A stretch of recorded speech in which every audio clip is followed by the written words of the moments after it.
So that should pull you into the Fixing My Faith channel.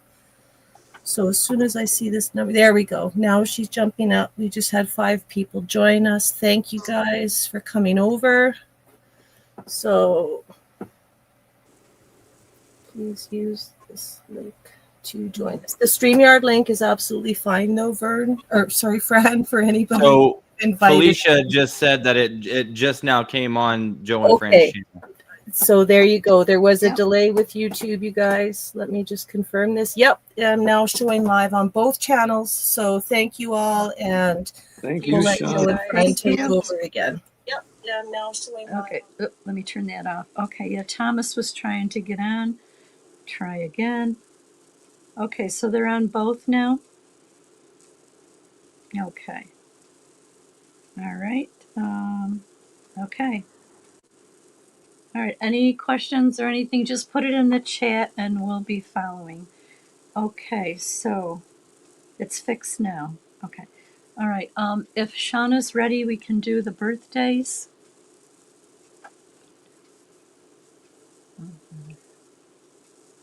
Birthdays, September 1st. Want me to start? Please. Elsa Brownlee and Nate Truly and Tommy Geske. September 3rd, Maya Faircloth David. September 5th, Maria Benson. September 6th, Bob, he's from Canada. September 7th, Mickey McAllen and Denise Hedberg. September 8th, Suzanne, Suzanne Snyder. September 9th, Annette Haas. September 10th, Simon, Jen M's son, and Debbie's great-grandson. Liam. Liam, oh, there it is. Liam, Debbie's great-grandson. September 11th, Michaela Mully. September 12th, Jessica Basinger, Sipe, AJ Stringham. Right? September 13th, Pete from Canada. And September 15th, Seth Coulter just turned 31 years old, and he had his 2nd birthday. LJ Welsh. And September 16th, Ulysse. It's ULS. Oh, excuse me. It's ULS? Looks like an I. I know. UL. Oh, maybe it is an I. Yeah, it is. Is it UIS? Yes. Great. Yes. Happy birthday. September 19th, Deanna Elise Moore and Aaron Williamson. Right? September 21st, Johnny Lisbon. September 23rd, Sandra Pavlich. September 24th, Fritz Springmeyer and Rodney Allgood. And the 27th, Jonathan Wilson. September 28th, Mary McKenzie. September 29th, Morgan Whalen. Yeah. And I'm not sure why it's not there. I put it a couple different times. I apologize.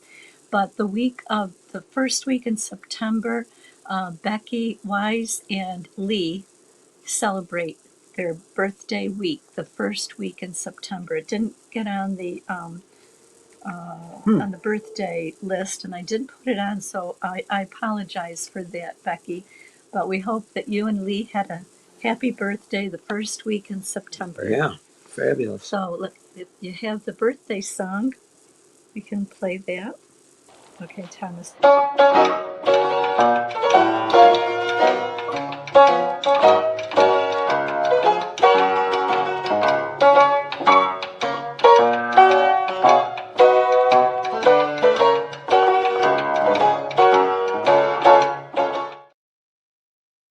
Notification.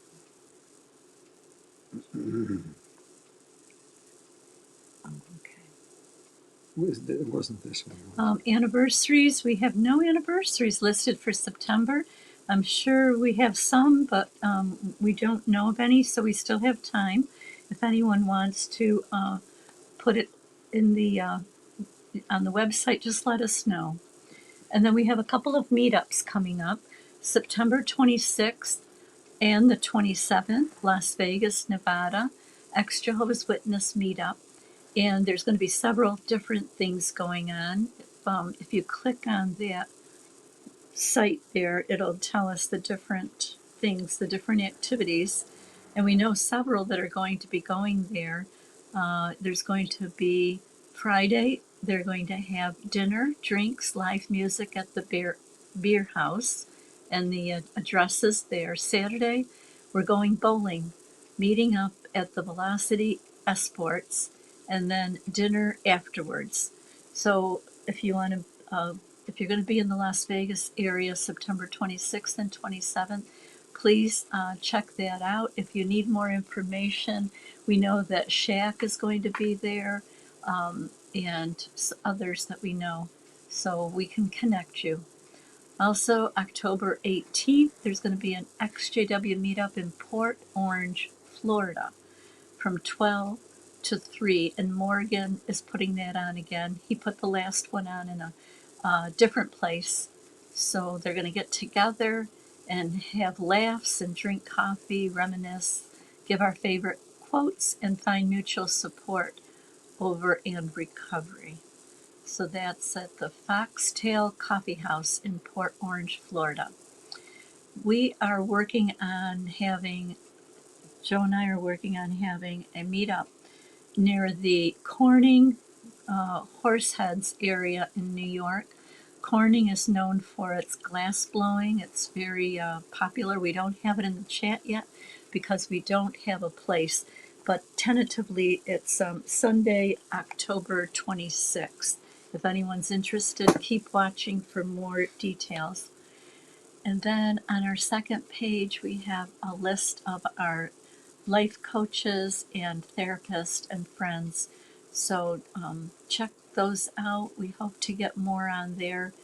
And let us know if you've contacted any of these life coaches or therapists or friends. They're just friends like all of us. They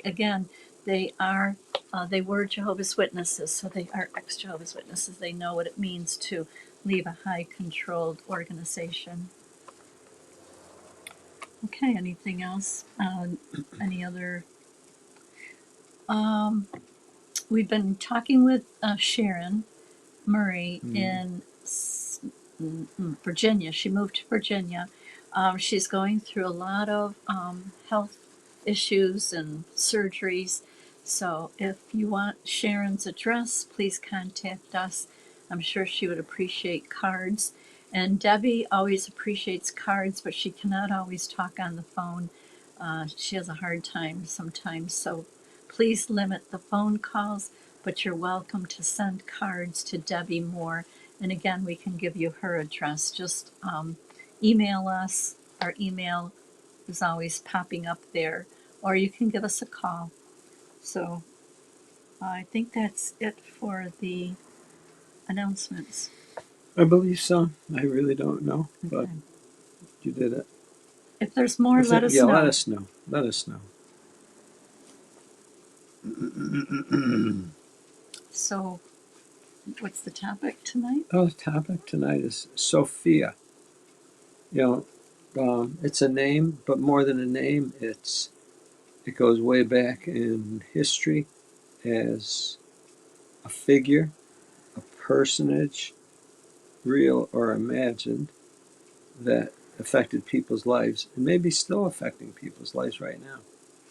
So it's not the Sophia and Caleb that Nah, I the don't organization uses? I don't think so. It's interesting they use her, though. Uh-huh. Very interesting that they use that name. And it's not the Sophia that was the first woman robot? No. Not that one either? No, that's Okay. interesting, too. Okay, all right. I guess we're going to have to watch the video and see So many points in there. who is Sophia. There's so many points of information in there.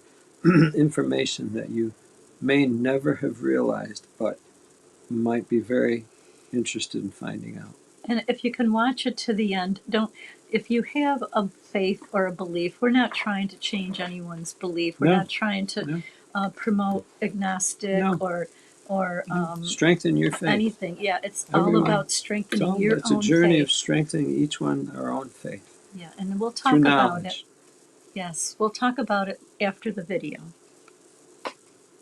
In the hidden chambers of history, where truths lie buried beneath layers of dogma and doctrine, there exists a revelation so profound that it threatens to shatter the very foundations of Western religious thought. The ancient desert winds carried whispers of her name long before the church fathers etched their edicts into stone. Before there was Eve, before Mary, before the Trinity we've been taught to worship, there existed a divine feminine presence whose power and significance was deliberately, systematically erased from our spiritual consciousness. In the flickering lamplight of forgotten caves, the truth was preserved, a truth that would remain hidden for nearly 2 millennia. The true creator of our universe was not a solitary male deity, but rather a divine feminine force known as Sophia. I'm about to take you on a journey through forbidden knowledge, through texts deemed heretical, through symbols suppressed, through a cosmic drama of creation, fall, and redemption that unveils the most significant spiritual cover-up in human history. Welcome to the hidden story of Sophia, the goddess the church buried. I beheld a luminous cloud that could not be seen through, for from the fire that was in it, there came a light more resplendent than daylight. And from the cloud, a voice called out saying, I am Sophia, mother of all creation, the thought that came before the cosmos. These words, adapted from the Apocryphon of John, one of the most remarkable texts discovered at Nag Hammadi in 1945, offer us a glimpse into an understanding of divinity that shatters conventional religious narratives. For what these ancient Gnostic texts reveal is a cosmology in which the divine feminine played not a subordinate role, but the central one in the cosmic drama of creation. But before we delve into the profound mythology of Sophia, we must first understand the historical context that allowed such revolutionary spiritual concepts to flourish and why they were ultimately suppressed with such ferocity. The first 3 centuries after the death of Jesus were a time of extraordinary spiritual experimentation and diversity. Christianity was not yet a monolithic institution, but rather a tapestry of competing interpretations, communities, and visions. It was a period of spiritual effervescence where mystical experience was valued as highly as doctrinal conformity, where direct gnosis, intuitive spiritual knowledge, was considered the ultimate goal of the spiritual seeker. In this fertile environment, various Gnostic communities flourished throughout Egypt, Syria, and beyond. These were not fringe cults, but sophisticated spiritual movements that attracted some of the most educated and philosophically astute minds of the era. They drew inspiration from Platonic philosophy, Jewish mysticism, Egyptian religion, and the emerging Christ tradition, synthesizing these elements into profound spiritual systems centered around the quest for direct divine knowledge. It was within these communities that the figure of Sophia emerged as a central divine actor. But to understand her significance, we must first grasp the Gnostic vision of ultimate reality. For the Gnostics, the true God, often called the monad, or the ineffable one, existed beyond the material universe, beyond conceptualization, beyond even being itself. This ultimate divine reality was neither male nor female, but a transcendent fullness from which all existence emanated. This divine pleroma, or fullness, consisted of paired masculine and feminine spiritual entities called aeons, emanations of the divine, that represented different aspects of its nature. In most Gnostic systems, Sophia was the youngest and most dynamic of these divine aeons. Her name, from the Greek word for wisdom, reflected her nature as the embodiment of divine understanding and creativity. But unlike the other aeons, Sophia was characterized by an intense curiosity, a passionate desire to comprehend the source from which she emanated. As scholar Elaine Pagels writes, Sophia embodied the feminine principle of intuitive wisdom, as contrasted with the masculine principle of rational comprehension. This duality was not seen as oppositional, but complementary, 2 essential aspects of divine consciousness working in harmony. But what transformed Sophia from merely one divine principle among many into the tragic heroine of the Gnostic creation myth was her extraordinary act of independent creation, an act with cosmic consequences that would shape the very nature of our material existence. In the stillness of the pleroma, Sophia gazed into the unfathomable depths of the divine source. Unlike her fellow aeons, who remained content within their perfect symmetry, Sophia was moved by an overwhelming desire to comprehend the unknowable, to glimpse the face of the ineffable one. This desire, this passion, led her to an unprecedented act of creation. According to the Apocryphon of John, the Sophia of the Epinoia, being an aeon, conceived a thought from herself and the conception of the invisible spirit and foreknowledge. She wanted to bring forth a likeness out of herself without the consent of the spirit he had not approved, and without her consort, and without his consideration. This independent act of creation was a cosmic transgression, not because it was evil, but because it was premature, unbalanced, undertaken without the harmonious participation of her masculine counterpart. From this imbalanced creative impulse came a being unlike any that had existed before, incomplete, ignorant of its origins, yet possessed of enormous creative power. The Apocryphon of John describes this moment.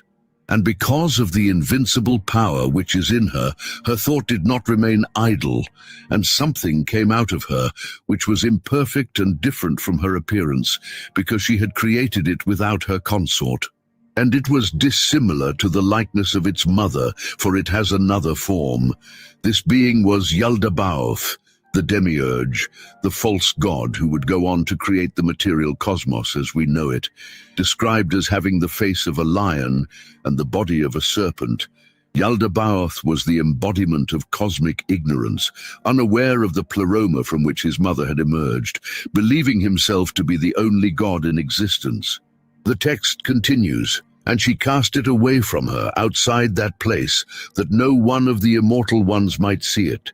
For she had created it in ignorance, and she surrounded it with a luminous cloud, and she placed a throne in the middle of the cloud, that no one might see it except the Holy Spirit."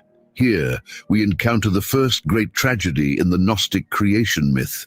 Sophia, ashamed of her incomplete creation, cast ExJWFriends away from the pleroma into the void beyond divine fullness.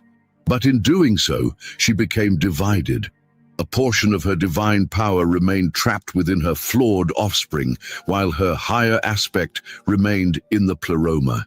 This cosmic division of Sophia is critical to understanding both the Gnostic view of our world and the ultimate goal of Gnostic spirituality.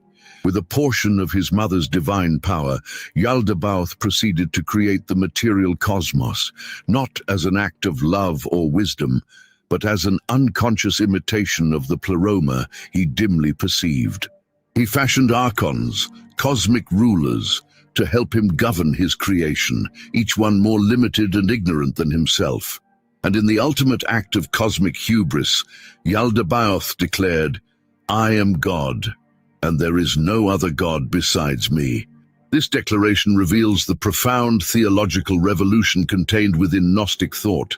The God of the material world, the deity who claimed to be the only God, was not the true divine source at all, but an ignorant pretender, unaware of the transcendent reality beyond himself. For the Gnostics, this insight explained the apparent contradiction between the jealous, wrathful deity portrayed in parts of the Hebrew Bible and the God of boundless love described by Jesus. These were not the same being. The God who demanded blood sacrifice, who punished transgressions with floods and fire, who required absolute obedience. This was ExJWFriends, the demiurge, not the true divine source.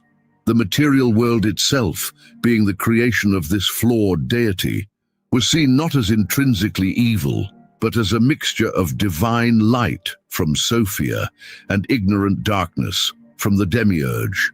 Within this imperfect creation, within the very bodies of human beings, were trapped particles of divine light, sparks of Sophia herself, fragmented throughout creation. Thus, the central cosmic drama of Gnostic spirituality was the redemption of Sophia, the recovery of her fragmented divine light from the material world and its return to the pleroma. And this cosmic redemption was intimately connected to human spiritual awakening. For when humans awakened to their true divine nature, when they achieved gnosis or direct spiritual knowledge, they were simultaneously participating in the cosmic redemption of Sophia herself.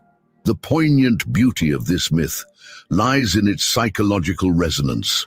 Sophia's fall was not a moral failure, but a passionate overreaching, a desire to know that exceeded the boundaries of cosmic order.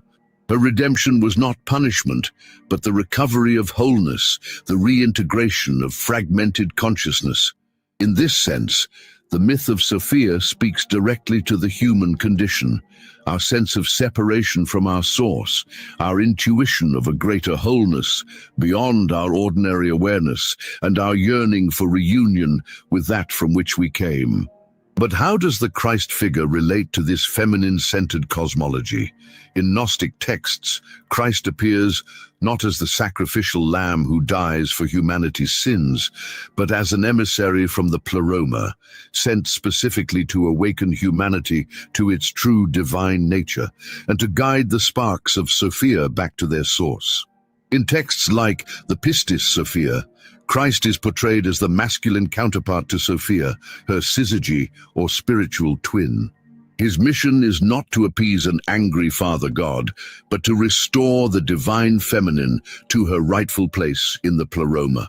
As the text states, "I have come to lead her upward to her pristine light, that she might receive the garment that belongs to her." This understanding transforms the significance of Jesus' incarnation and ministry.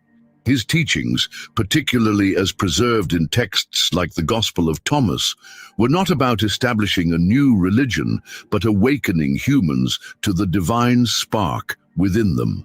"The kingdom of God is within you," Jesus declares in Luke 17:21, a statement that aligns perfectly with Gnostic understanding. Even more revolutionary is the Gnostic interpretation of the crucifixion. Rather than the central sacrificial act that redeems humanity from sin, the crucifixion is seen as a cosmic illusion. The divine Christ cannot truly suffer and die, only the physical form he temporarily inhabited. The real resurrection is not the revival of a physical body, but the spiritual awakening that occurs when one realizes one's true divine nature. The profound implication here is that Christ's mission was not to establish himself as an object of worship, but to point beyond himself to the divine spark within each person. As the Gospel of Philip states, "You saw the Spirit, you became Spirit. You saw Christ, you became Christ." The goal was not faith in Christ, but transformation into Christ consciousness, awakening to one's own divine nature. This perspective radically transforms our understanding of salvation. In Orthodox Christianity, salvation comes through faith in Christ's sacrifice and obedience to church doctrine. In Gnostic understanding, salvation is gnosis itself, direct experiential knowledge of one's divine nature. It is not granted by an external authority, but realized through inner awakening. And crucially, this awakening process was understood to be equally available to women and men. The divine feminine was not subordinate to the divine masculine, but its essential complement. This theological framework naturally led to more egalitarian spiritual communities where women could serve as prophets, teachers, and leaders. The evidence for women's leadership in Gnostic communities comes not only from historical accounts, but from the texts themselves. The Gospel of Mary portrays Mary Magdalene as Jesus' most spiritually advanced disciple, the one who comforts and teaches the other disciples after his departure. In the Pistis Sophia, Jesus explicitly states that Mary Magdalene and John the Virgin will surpass all his disciples in the heavenly kingdom.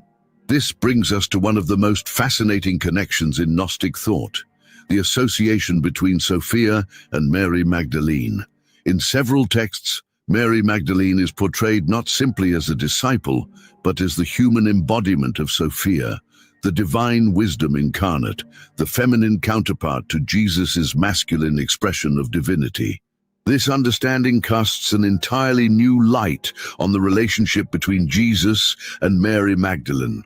Far from being merely a reformed prostitute, a characterization invented by Pope Gregory I in the 6th century with no biblical basis, Mary Magdalene emerges as Jesus' spiritual equal, his partner in the cosmic work of awakening humanity. Some Gnostic texts even suggest a sacred marriage between Jesus and Mary Magdalene, a ritual enactment of the cosmic reunion of masculine and feminine divine principles. While historical evidence cannot conclusively prove a physical marriage, the spiritual significance of their relationship in Gnostic thought is undeniable. They represented the divine syzygy, the balanced masculine and feminine aspects of divinity working together for cosmic restoration. The profound wisdom contained in these Gnostic teachings raises an obvious question. Why were these perspectives so thoroughly suppressed?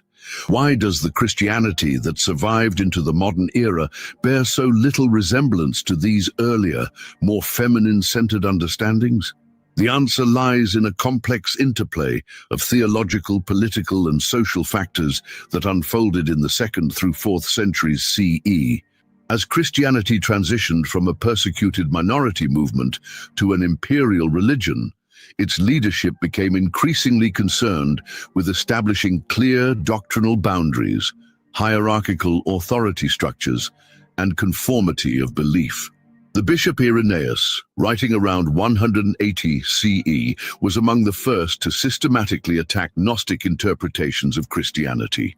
His work against heresies specifically targeted the theological diversity that characterized early Christianity, advocating instead for a single orthodox interpretation governed by apostolic succession, an unbroken line of male bishops supposedly extending back to the original apostles. This emerging orthodoxy was distinctly patriarchal in structure and theology. God was conceptualized exclusively as Father. Authority flowed from the Divine Father through earthly fathers, bishops and priests, and women were increasingly excluded from leadership roles. The divine feminine, so central to Gnostic understanding, was gradually erased from Christian theology. This erasure was not accidental, but deliberate. The complex Gnostic cosmology, with its multiple divine emanations and its critique of the Creator God, threatened the emerging Orthodox narrative of a single male deity whose authority was mirrored in the exclusive authority of male church leaders. The Gnostic emphasis on direct spiritual knowledge undermined the authority of bishops who claimed exclusive interpretive rights over scripture and tradition. Moreover, the social implications of Gnostic theology were revolutionary and threatening to the emerging social order. If the divine included feminine as well as masculine aspects, if women could embody divine wisdom as readily as men, if salvation came through inner awakening rather than institutional mediation, then the patriarchal structure of both church and society stood on shaky ground. The triumph of Orthodox Christianity over its Gnostic alternatives was sealed with the conversion of Emperor Constantine in the early 4th century. With imperial power now backing a specific theological vision, alternative Christianities were systematically suppressed. The Council of Nicaea in 325 CE established official doctrine, and subsequent imperial edicts made deviation from this doctrine a crime against the state as well as the church. By the end of the 4th century, Bishop Athanasius issued his famous Easter letter of 367 CE, which listed the officially approved books of the New Testament and ordered the destruction of all heretical texts.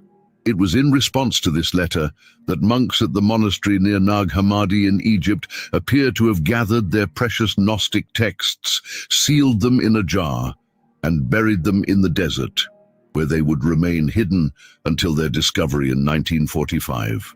The suppression was nearly complete. For over 1,500 years, Christianity would develop along patriarchal lines, with the divine feminine almost entirely absent from its theology, its ritual, and its power structures. The god worshipped in cathedrals across Europe and colonial outposts around the world was exclusively father and son, a divine family strangely missing its feminine members. But the divine feminine could not be entirely erased. Like groundwater flowing beneath a desert, Sophia continued to manifest in various guises throughout Christian history. Perhaps the most fascinating survival of Sophia in Orthodox Christianity is found in the concept of the Holy Spirit. In Hebrew, the word for spirit, ruach, is grammatically feminine. In early Syriac Christianity, the Holy Spirit was explicitly described in feminine terms. The 4th century Syriac text, Odes of Solomon, refers to the Holy Spirit as she and portrays it nursing believers at its milk-filled breasts. As Christianity spread into Greek and Latin-speaking regions, this grammatical femininity was lost. Pneuma in Greek and spiritus in Latin are neuter and masculine, respectively. But the feminine associations of the Spirit, as comforter, as wisdom, as the life-giving presence of God, remained implicit in Christian thought and practice. Even more significant was the gradual elevation of Mary, the mother of Jesus, to increasingly divine status. Though officially always subordinate to her son, Mary began to absorb many of the attributes and functions previously associated with goddess figures in the Mediterranean world. By the medieval period, Mary had acquired titles and roles that echoed those of Sophia, Queen of Heaven, Seat of Wisdom, Mother of God. Cathedrals dedicated to Notre Dame, Our Lady, across Europe featured rose windows and sacred geometry that encoded the divine feminine into the very architecture of Christian worship. The great flowering of Marian devotion in the 12th and 13th centuries represented a partial return of the divine feminine to Christian spirituality, albeit in a form carefully constrained by patriarchal theology. Another survival of Sophia appears in medieval Jewish mysticism, particularly in Kabbalistic thought. Here, the Shekinah, the indwelling presence of God, is explicitly feminine and shares many attributes with the Gnostic Sophia. She is described as being in exile, separated from her divine consort, her redemption tied to human spiritual practice. This striking parallel suggests a hidden continuity between Gnostic thought and later Jewish mysticism. Even more intriguing are the parallels between Sophia and divine feminine figures in other traditions. Isis in Egypt, whose mysteries included death and resurrection. Inanna in Mesopotamia, who descended to the underworld and returned. Prajna Paramita in Buddhism, the perfection of wisdom personified as female. And Shakti in Hinduism, the dynamic feminine energy without which the masculine divine principle remains inert. These cross-cultural parallels suggest something profound about human spiritual intuition, a recognition of the essential role of feminine divine principles that transcends cultural boundaries. They also highlight the unusual nature of mainstream Christianity in its almost exclusive focus on masculine divine imagery. The systematic suppression of the divine feminine in Western Christianity has had profound psychological and cultural consequences. As Carl Jung observed, the psychological rule says that when an inner situation is not made conscious, it happens outside as fate. The divine feminine, denied expression in official theology, has continued to manifest in cultural phenomena ranging from witch hunts, the shadow projection of the feared feminine, to the modern environmental movement, reconnection with the earth as mother. But what does the myth of Sophia offer us today, beyond historical curiosity? What wisdom might this ancient understanding of the divine feminine hold for our contemporary spiritual journeys? First, it offers a profound healing of the fractured relationship between spirit and matter that has characterized much of Western thought.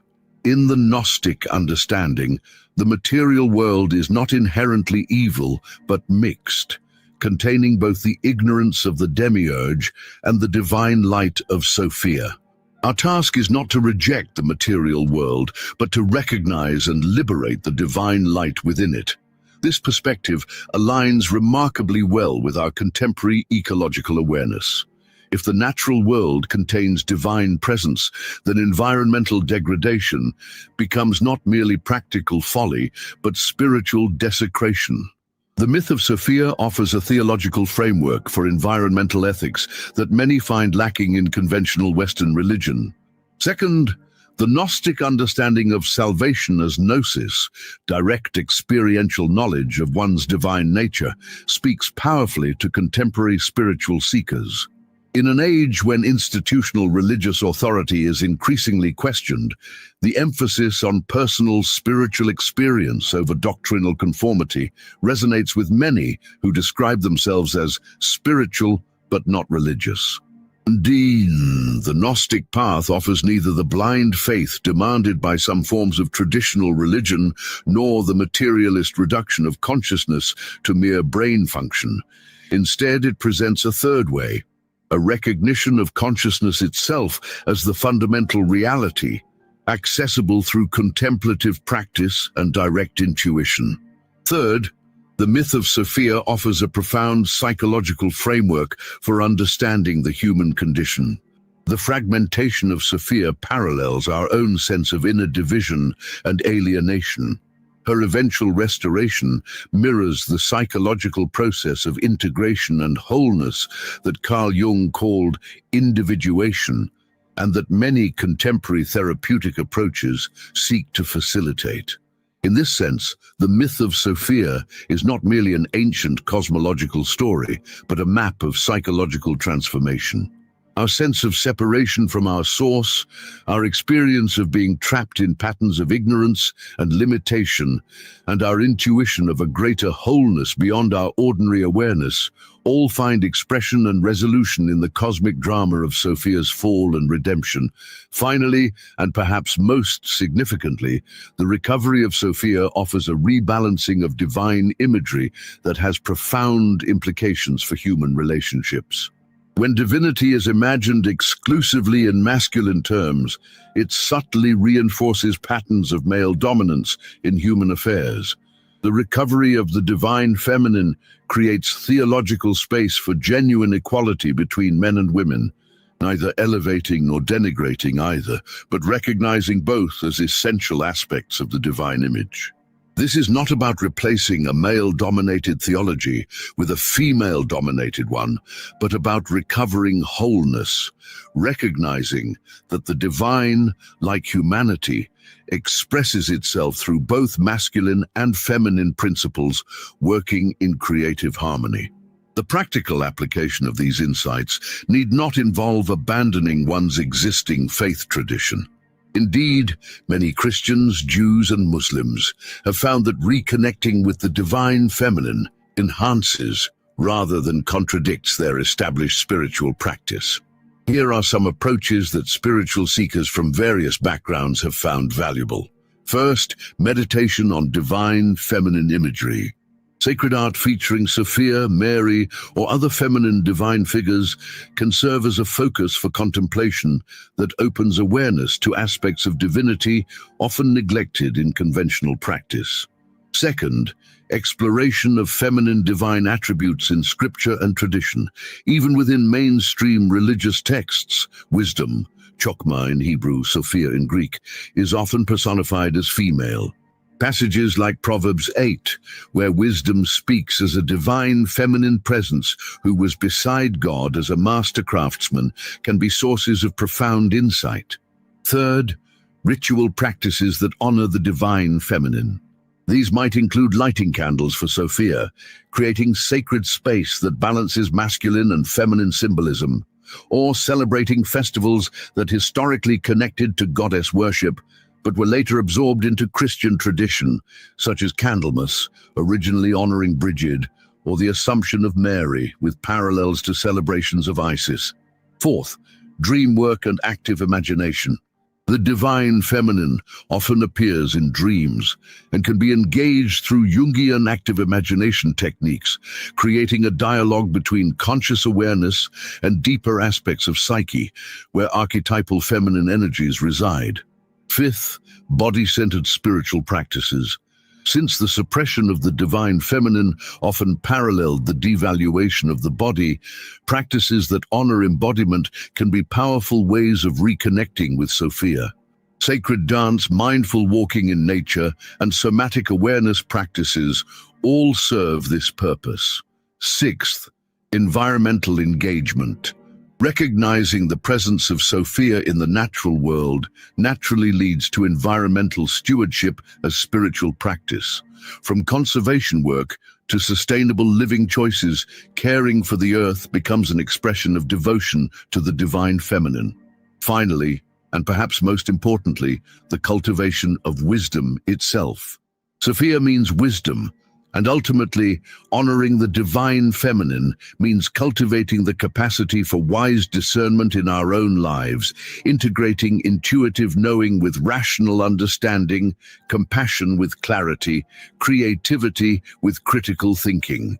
The story of Sophia is ultimately the story of ourselves, fragmented yet seeking wholeness, trapped in patterns of ignorance yet capable of profound awakening, exiled from our source yet carrying within us the divine spark that can guide us home. In recovering this ancient wisdom, we are not simply adding another deity to our spiritual pantheon, but recognizing an essential aspect of divinity that has been with us all along, hidden, suppressed, but never truly lost. Like the texts buried at Nag Hammadi, the divine feminine has survived centuries of attempted erasure, waiting to be rediscovered by those with eyes to see and hearts open to a more complete understanding of the sacred. As we stand at this critical juncture in human history, facing unprecedented ecological challenges and profound social transformation, the wisdom of Sophia offers a timely gift. A vision of the divine that heals the false division between spirit and matter, transcendence and immanence, masculine and feminine.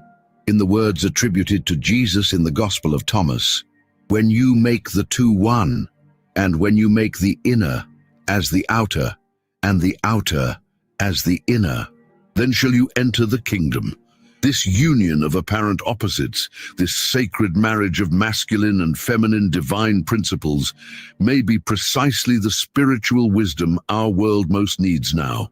The divine feminine was never truly buried, merely hidden beneath the surface of our spiritual consciousness, like a seed waiting for the right conditions to germinate and flower. Now, as we recover these ancient wisdom traditions, we participate in a cosmic process of awakening, not only our own individual awareness, but the collective consciousness of humanity. In reclaiming Sophia, we reclaim an essential part of ourselves. And in that reclamation lies the possibility of a more balanced, wise, and compassionate approach to the challenges and opportunities of our time. The goddess was never truly lost. She was dwelling within, waiting for us to remember her presence and awaken to her wisdom. If these revelations have stirred something dormant within you, join our community of seekers. For in each subscription, in each sharing of this knowledge, you kindle the eternal flame of Sophia, the divine wisdom that leads us back to wholeness, back to our true spiritual heritage as children not just of a distant Father God, but of the divine Mother who birthed the cosmos itself.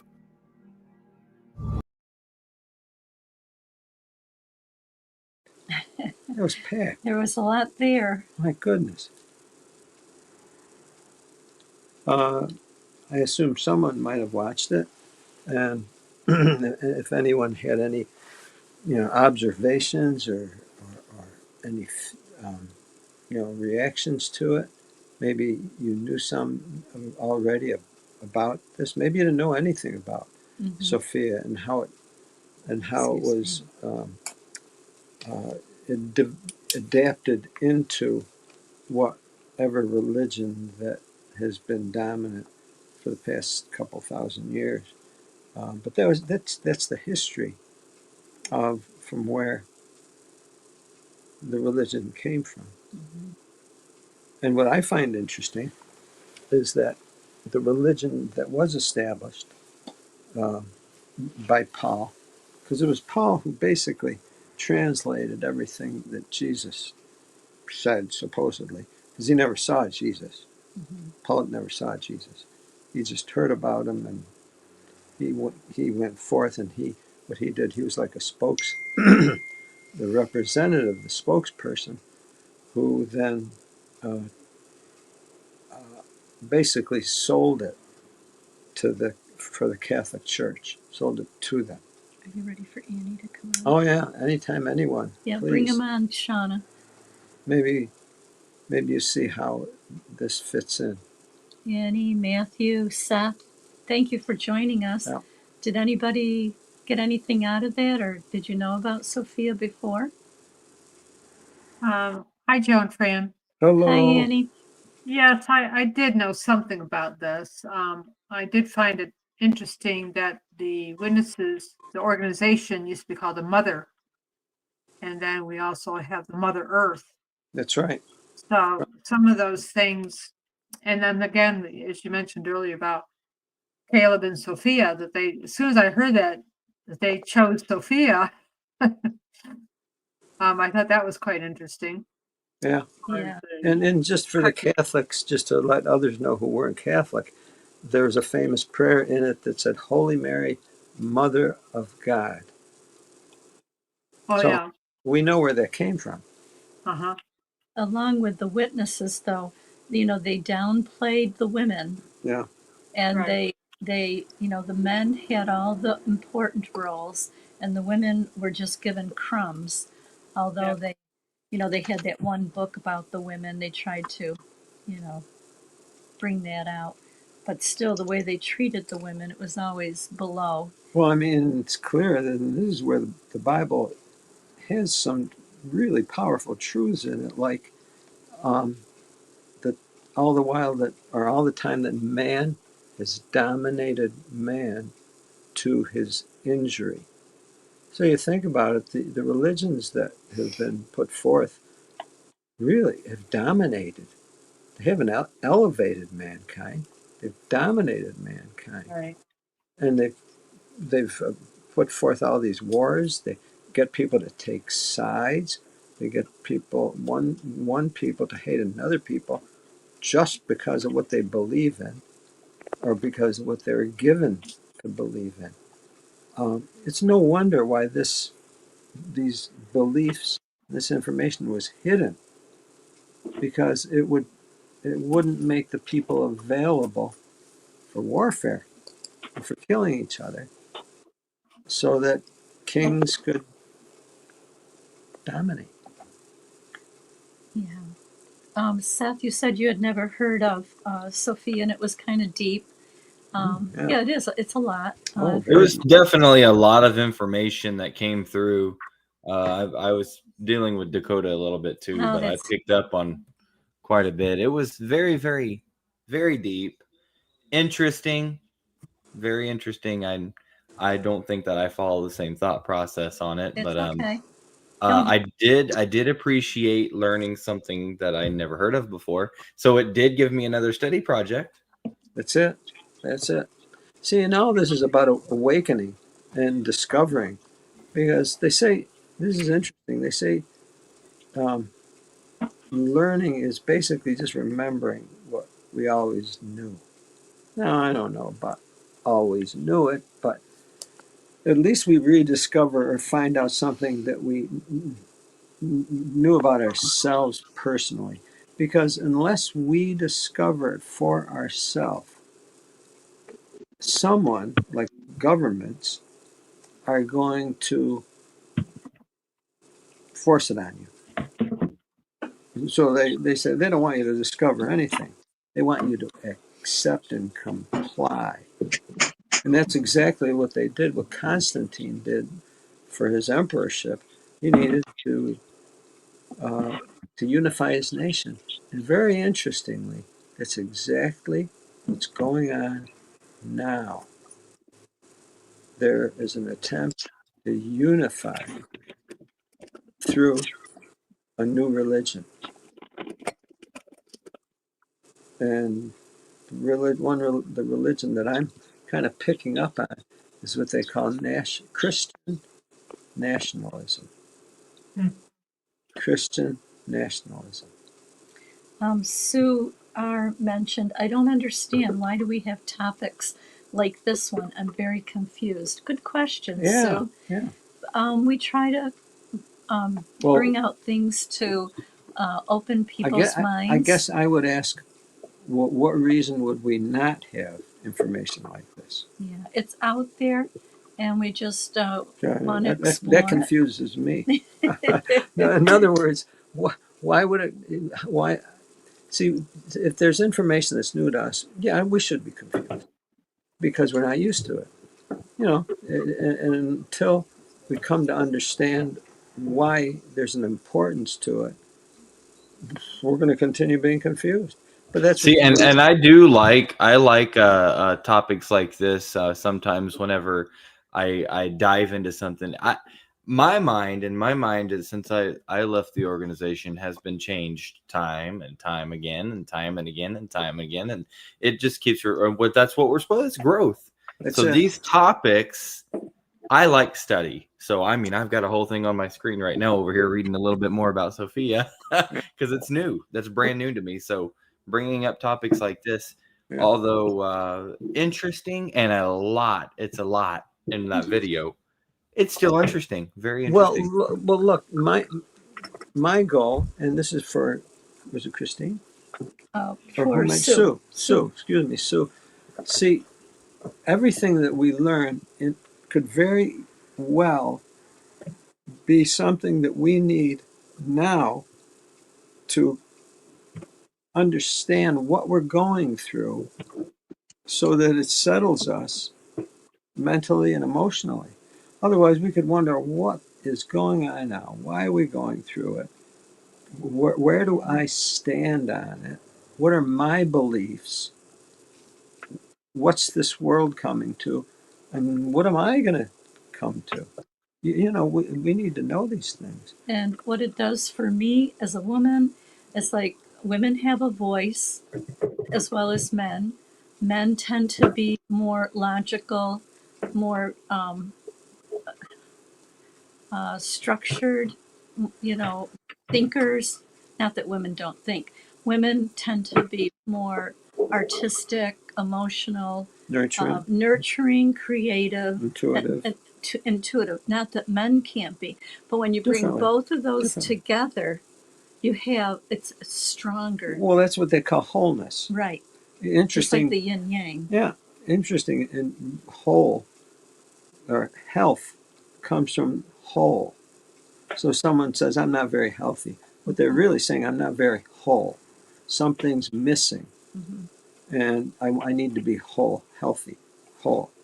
So this is where we need knowledge for that. We're creatures, we're humans that have a mind.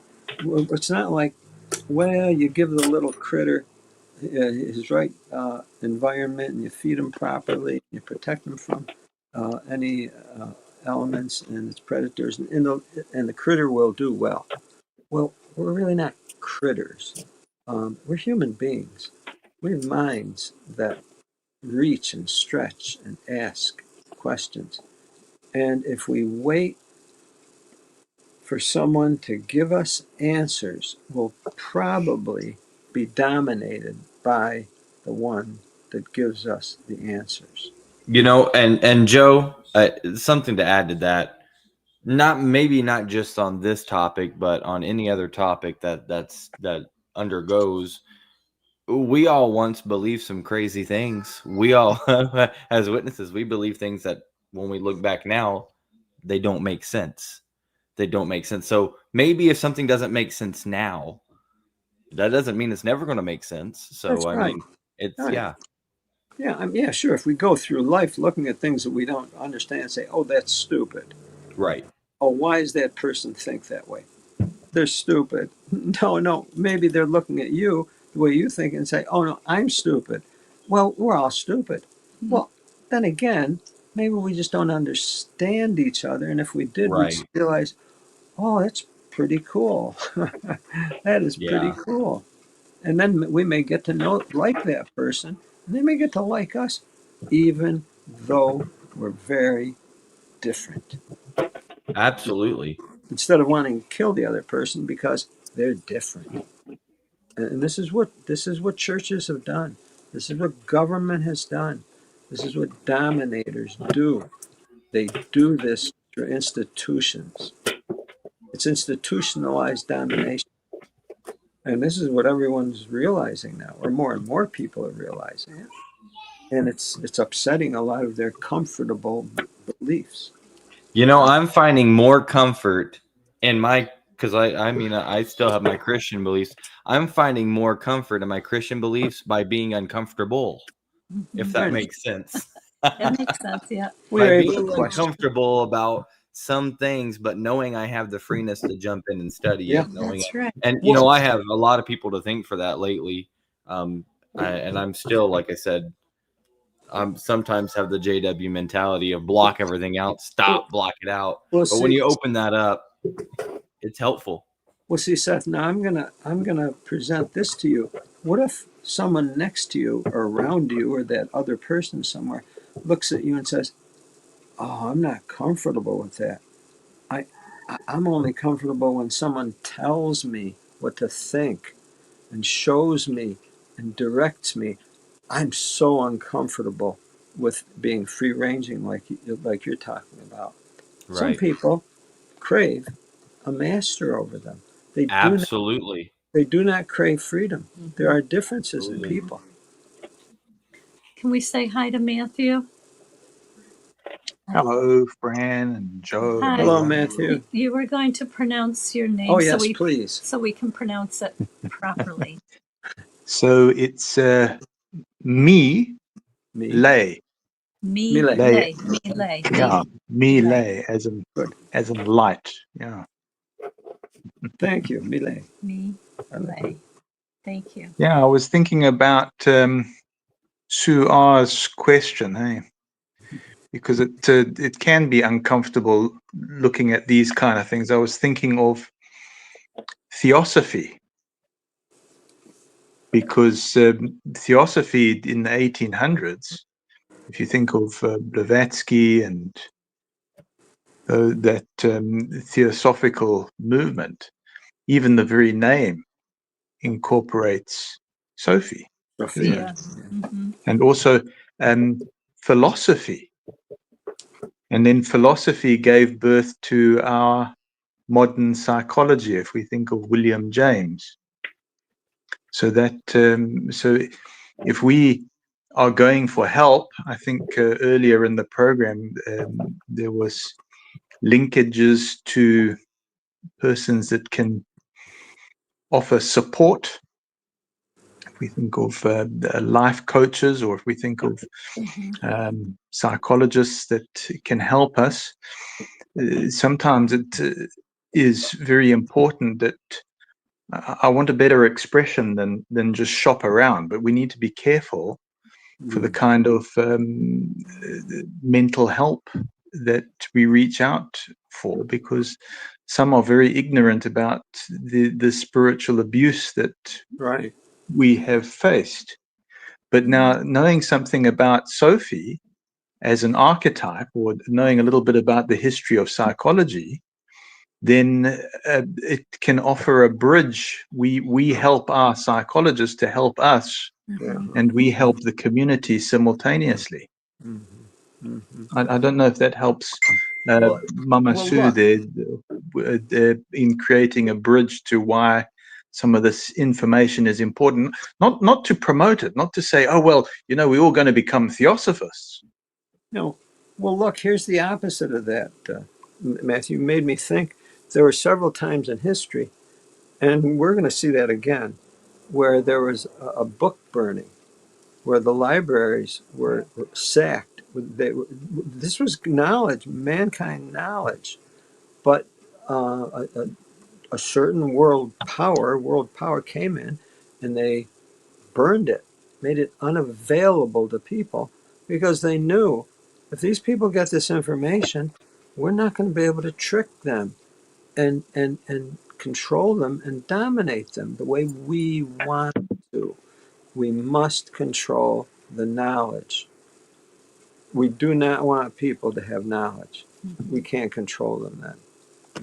They'll know something about themselves and they'll reject what we say about them to keep them suppressed.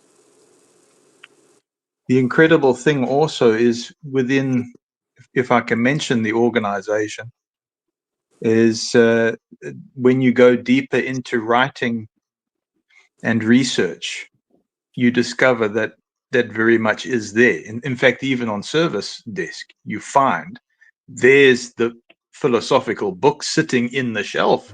Oh yeah, yeah. You know, and you realize that there's a cruelty that is interwoven there, because it's like, if you don't know what's going on, you are like Amharets, you are like people of the earth, you're the dirt people. We can't help it that you're ignorant, you know, and it's done with a disdain. Yeah. And I remember this with new service desk members coming in, and they're being embraced, you know, with love bombing, and being told, welcome to the club.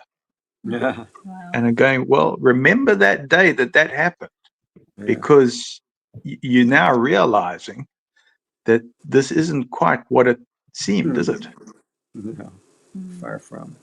Far from it. Far from it.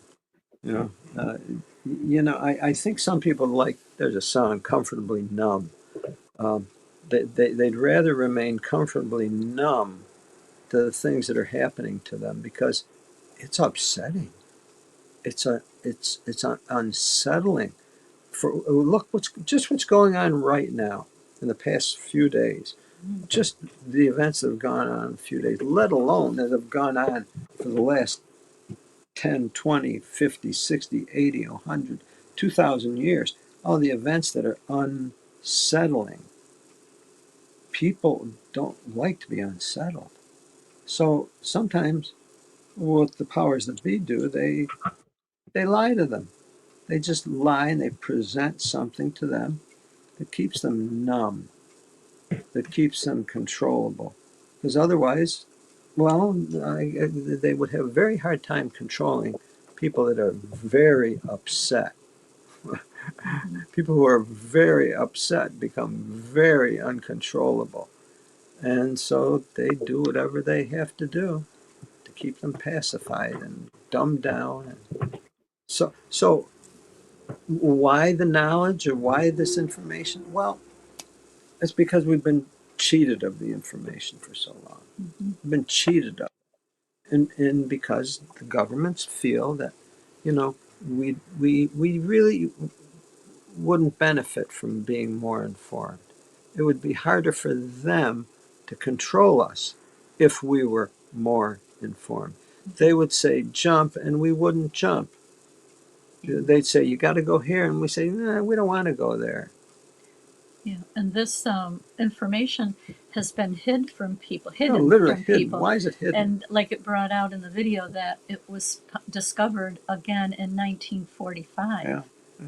So it's old stuff that they tried to keep from us. Why? Why would they hide it? Why? Unless, of course, it helps. It would allow us to elevate, and reject the position that the government would want to put us in, and to subject us to. Let's see who's joining us. Apasta Dude. Hello, Apasta Dude. Hang in there, everybody. We want to hear again from you. And others as well. That's well, yes. Yeah, I can't stay long, so I appreciate that. Everybody bear with me for a second. Can you hear me? Yes, go ahead. Okay, great. So it seems to me that one of the barriers in somebody wrapping their mind around the video that was shown on Sophia is literacy. Now, one of the things they took away, they burned the books, but they also suppressed education, reading. Oh yeah. So the language, as steep as the language can get, and you can keep up with it, you have to.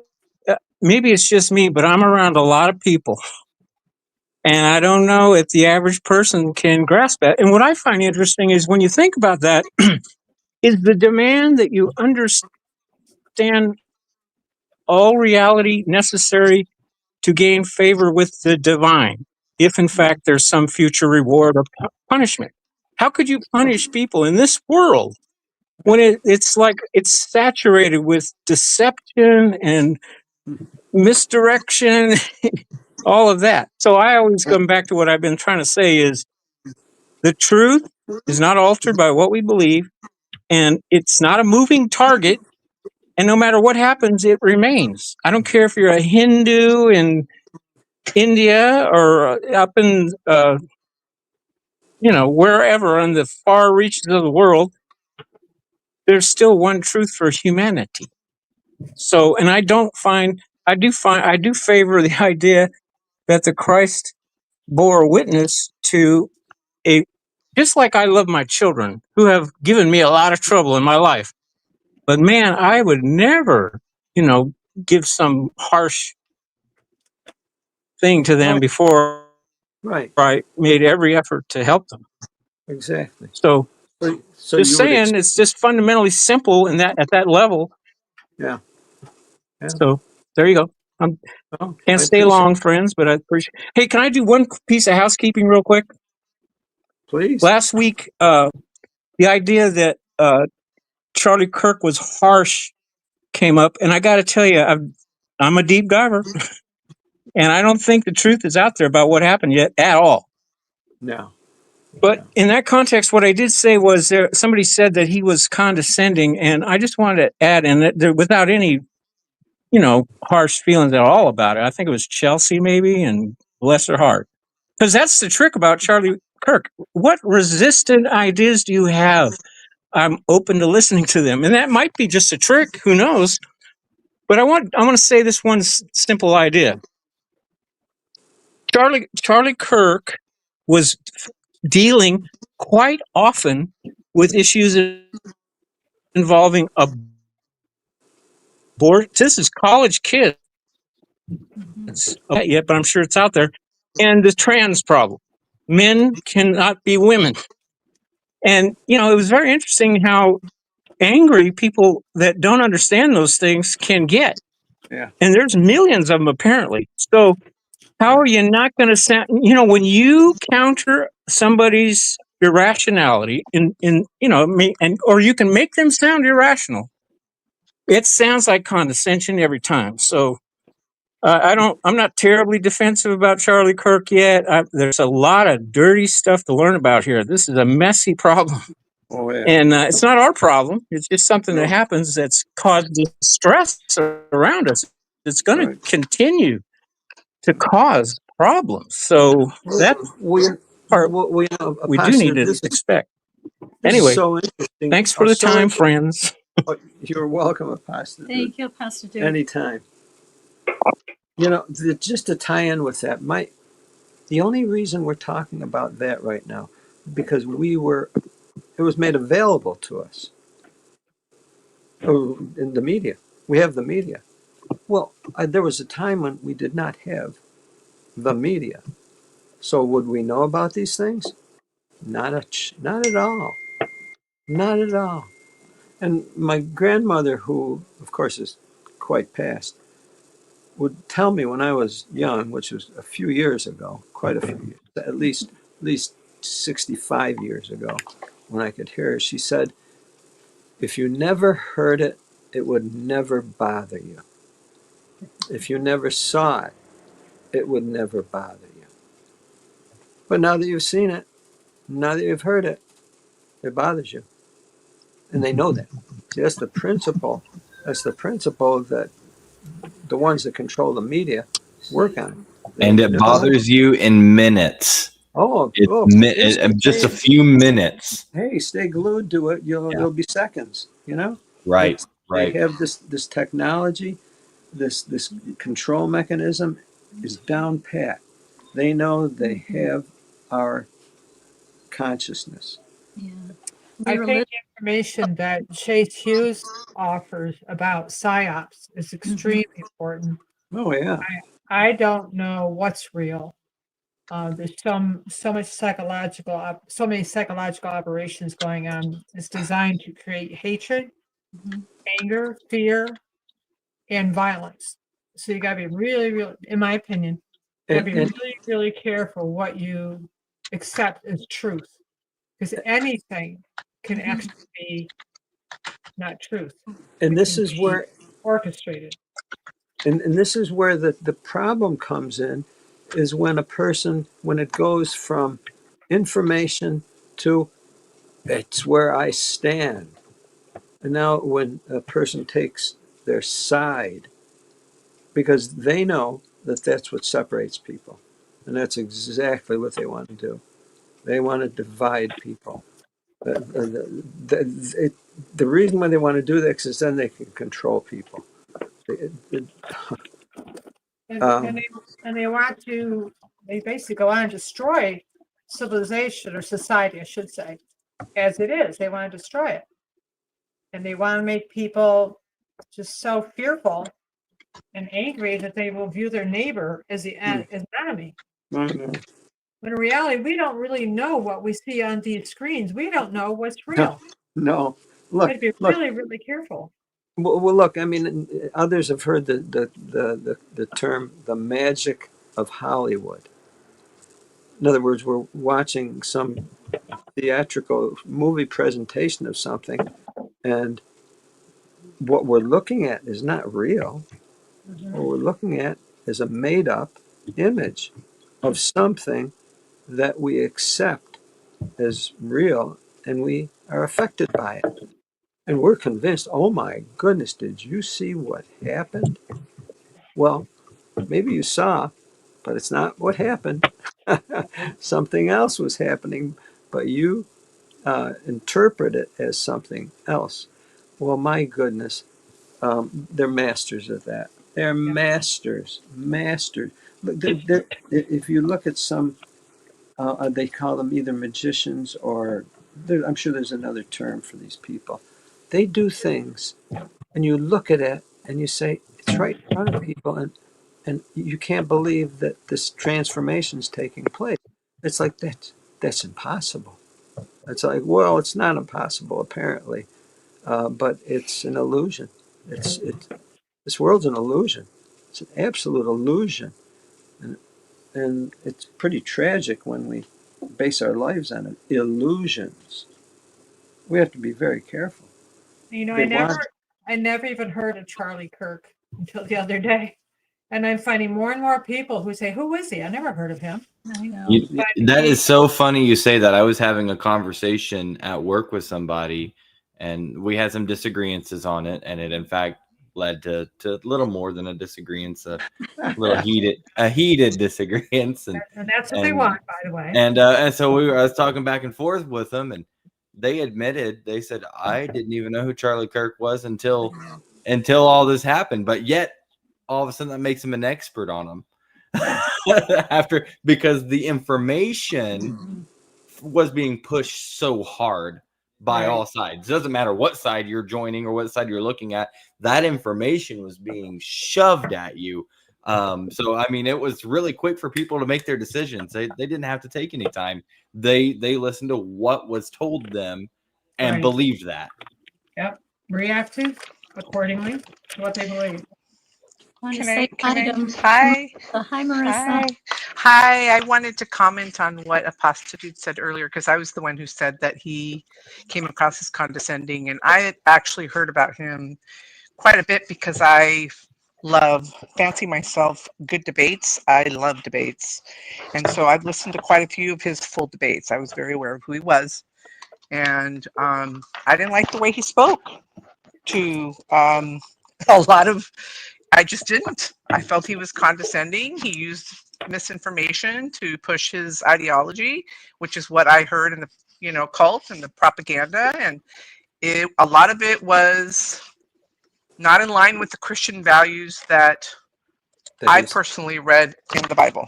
And so, you know, I don't like when people tell me not to believe what I see and what I hear. I understand like perception and what the brain does and all that stuff. But if somebody tells me that I'm not seeing something that I am very clearly seeing, then I know they're the ones with the agenda, not me.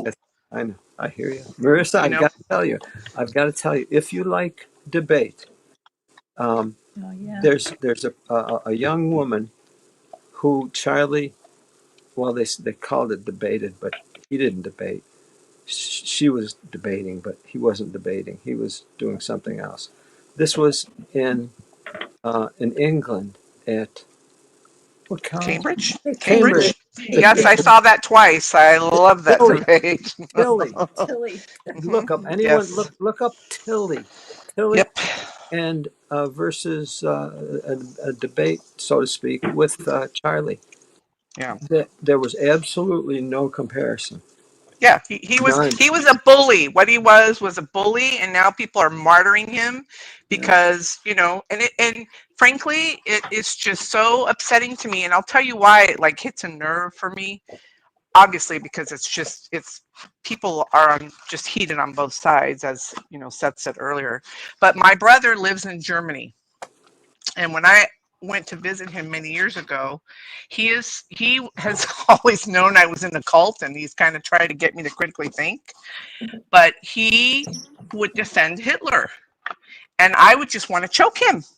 I mean, like, this is my brother and I love him, so I could say I wanted to choke him because I really don't.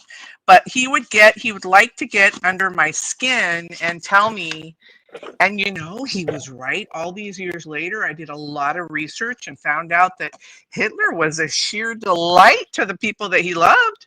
He had an artistic talent that was beyond anything I could ever, you know, hope for. He loved dogs. He loved children. He was actually a good guy to the people in his little circle. So, of course, if you ask him if he was a monster, no. He was a good speaker. He was a handsome guy for the time period. He was a very charismatic. People liked him. Exactly. And so I am like very, very saddened to see the same thing happening around where you know, where I live. I mean, I always thought Germany was far away. That happened over there with those people, not here in the USA, but it is happening. And it's very distressful because there are people that are getting hurt as a result of the things that he said and he did. And yes, was he a Christian man? I don't wish death on anybody. My gosh, that was horrible. I wish I would have never seen that. It was just horrible. And that man was obviously mentally ill. I don't know what his issue was, but clearly something's wrong with him. He didn't deserve that at all. Neither did his kids and his wife and the audience and his friends and his family. But he was not a nice person, in my opinion. And a big thought on that too is for me personally, it's hard for me to wrap my, and I have that remorse for what happened in front of thousands and perhaps millions, because you can see it on your phone and the things that happened, and there's remorse for that. But I also think about the other 300 shootings that happened since January 1st this year, and how much attention are any of those getting? Just that same day, school, it was a school, 3 were hurt there, many things. And it's like, to me, there's bigger issues than martyring one guy, and especially a guy who said mean things. But that's where my mind's at in the process. There's a lot more to it, and there's a lot more to the story that we don't know, that it's probably going to be exposed one day, maybe, I don't know, but it's out there. I just want to, like, I guess, I don't even know if the guy that shot him disagreed with him. I was telling my husband, who knows, maybe he just didn't like his hair. We don't know why the guy killed him. I mean, we really don't know if it had anything to do with politics. You know, I mean, that's what really annoys me, is when people jump in front of, like, they don't even know his motive. It's not, you know, what I'm going to say, because number one, I wasn't there. Number two, I really don't know what happened. But I do know what they're doing is they presented to me a life-ending event. And honestly, I don't know how they did it. I know what they say. I know it's different theories about what really happened. What But do you see, mean? Like they shot him. You could see it on the video. He fell over. What do you mean? I'm not sure I know what you mean. well, that's one of the stories. Well, no, that's what we saw. Like on live, it was like live. He was debating. I mean, that's what I mean. Like I've seen a lot of movies where it's happened, but it wasn't happening. I think Joe, that's can I how it's mention out there. something about Sophia again? Yeah. Because Yes, maybe please. it might have a segue. Yes, please. So when you raised Sophia as a theme in the theosophical movement, Sophia is often linked with the feminine aspect of the logos. Yeah. And so now that's the nurturing, receptive, revelatory side of divine manifestation. So we heard of, words being thrown at us like demiurge, for instance. Yeah. Right? Yes. What's this now, you see? But we're talking about Sophia as spiritual intuition. Now, remember, we're not talking at persons here. We're just talking about a framework that helps us to use our imaginations to interpret the world around us. So it might be, trying to put things into illustrative terms, and this is how a lot of religions have popped up, is because, you've got metaphorical ways to try and make sense of the world around us. Mm-hmm. And so this idea of Sophia being the feminine aspect of the Logos, we think of, if you don't mind, I'm going to bring in a scripture, John 1:1. Yeah. It says, in the beginning was the Word, and the Word was God, and we get this idea of the Word becoming manifested as flesh. But what is missed out from that written book, which is there to control the masses, or thought of as to control the masses, is there was something before the Word. Right. There was something before the written Word. There was something before that. Right. And it was the thought process. That's right. And so Theosophy puts this big emphasis on the spark, or the singular point, which is the thought that manifests the word. And then, of course, when you have the word, that's when the corruption comes in. So when you eliminate all of that, you eliminate this illusion. What actually happened in the media? Was the poor man shot, or it's a drama to traumatize people? What's actually going on here? Yeah. I would just like to throw out, and I don't know anything, and I'm anything more than anyone else does. Wouldn't it be interesting if all this was to distract people from the Epstein issue? Well, that's Oh what my they're goodness. Very, my very goodness. deep. Watch and Charlie very Kirk from 2 weeks ago, and Oh he my goodness. definitely Yeah. he came out against the Epstein They files have very heavily. always Yeah. done this. They have always done this, and they will continue Yeah. so long as there's media and people are Absolutely. watching. They will always do that. So Always. Is look that how what you people, mean, Joe? Like by you don't know what you saw? You mean like the Look, motive? Marissa. Is that what you mean? No. Look, Marissa.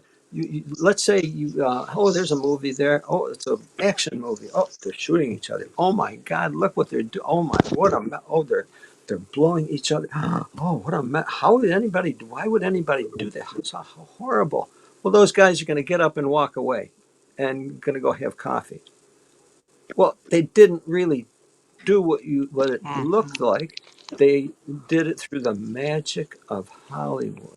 Oh, I see what you're saying. Now, if they can do that on screen like that, do you think they can't do it otherwise? Do you think they wouldn't do it otherwise? Wow. Yeah. Yeah. Oh yeah. you know, I the see what saying, you're saying. Oh don't yeah. believe everything you hear, and only Oh my. you believe about half of what you see. Oh my goodness. We, It's we don't really know. just breathtaking. It's breathtaking the degree to which they will go to make us think what they want us to think. It's breathtaking. Well, just to share something there, I work with a gentleman. He's a retired Hollywood actor, and he's a great friend of mine. He's in his 70s now, and I love him dearly. He's been in all kinds of Groundhog's Day, this and that. But he played in Dillinger, and he played Boots O'Malley in there, and he got shot up. And I watched the scene, and it was so real, and Yeah. it became real in my eyes. Like, oh, is he okay? I got to check for half a second.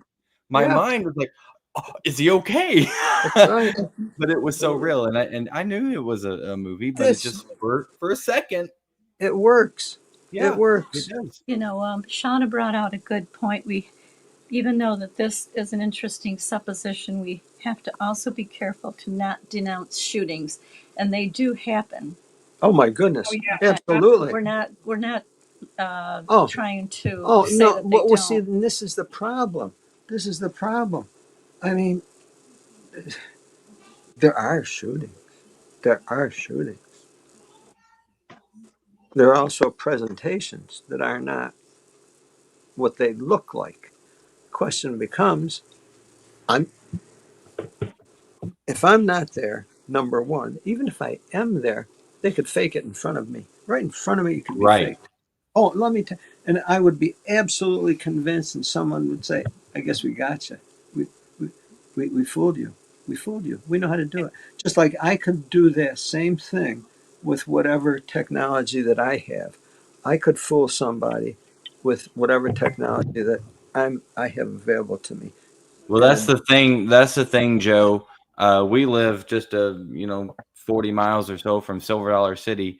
We go down there all the time and get on the same train ride, and they do a live robbery right in front of you, and they do a certain shooting scene, and Wow. it happens every time right in front of you. You know it's going to happen, but the thing, it does actually happen in real life too. Oh my goodness! But if you're not there, and even if you are there, what really happened? Look, and sometimes we'll never get the answer to that.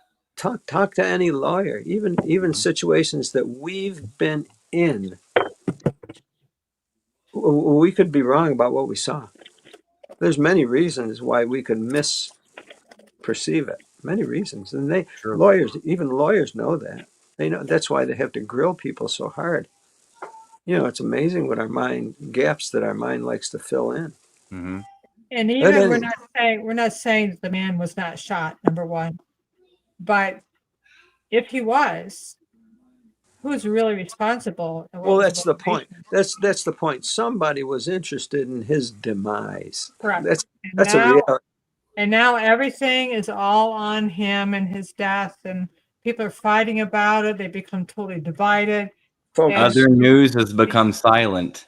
Focus. The other issues have become silent. Focus. Oh, yeah. Debbie can I just read Debbie's comment? She said, "Watch Ruby and Jimmy's show from last night all the way to the end, and you will be shocked to find out what Jimmy exposed about the pattern of political assassinations when people start talking about it." I'm on the phone. I'm on texting with Jimmy right now. Would you like to hear Jimmy's reaction? Would you like him to come on? Anybody against it? Why not? No, have him come on. I vote for him to come on. I told him we have a very diverse group. Is this a vote? Is this a vote? I'm not registered to vote in your county. Oh dear. Oh, we welcome Jimmy. Jimmy, you're welcome. But we don't want to forget about Sophia, because again, Sophia is bringing the male and the female together, not one dominating over the other. And see, you mentioned the word dominating, and that's why Sophia and the belief and value system that she possesses, or that they are, would never work in a world where people want to be dominated, where someone wants to dominate over people. It wouldn't work. That would elevate people.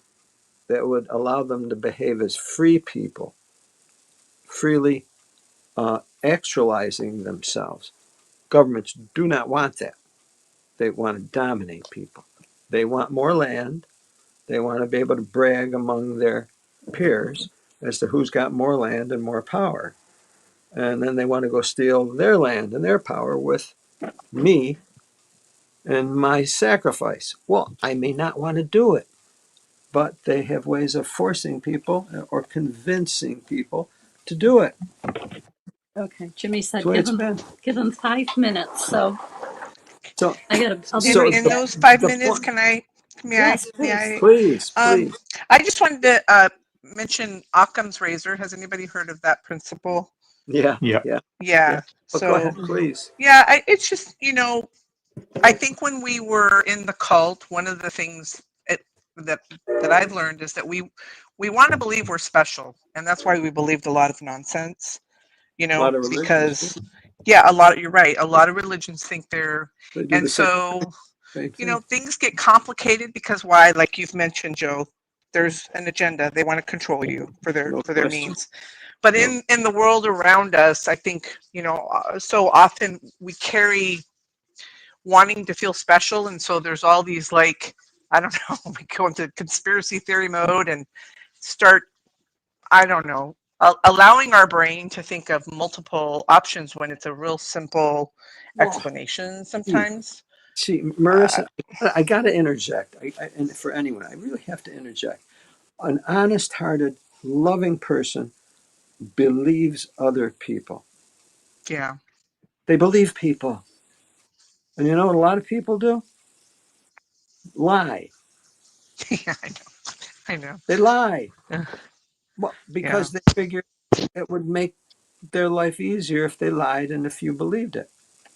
And that's their value system. It Yeah, is you're their right. You're right. value I know. system. I don't like that. I don't. I know. I know. But they just do. And so this is where, oh my goodness, That's how where do I you? drive myself crazy because you just don't know.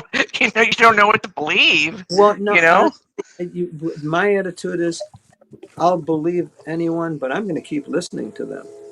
I'm Yeah. going to Yeah. listen to them to see what's really true.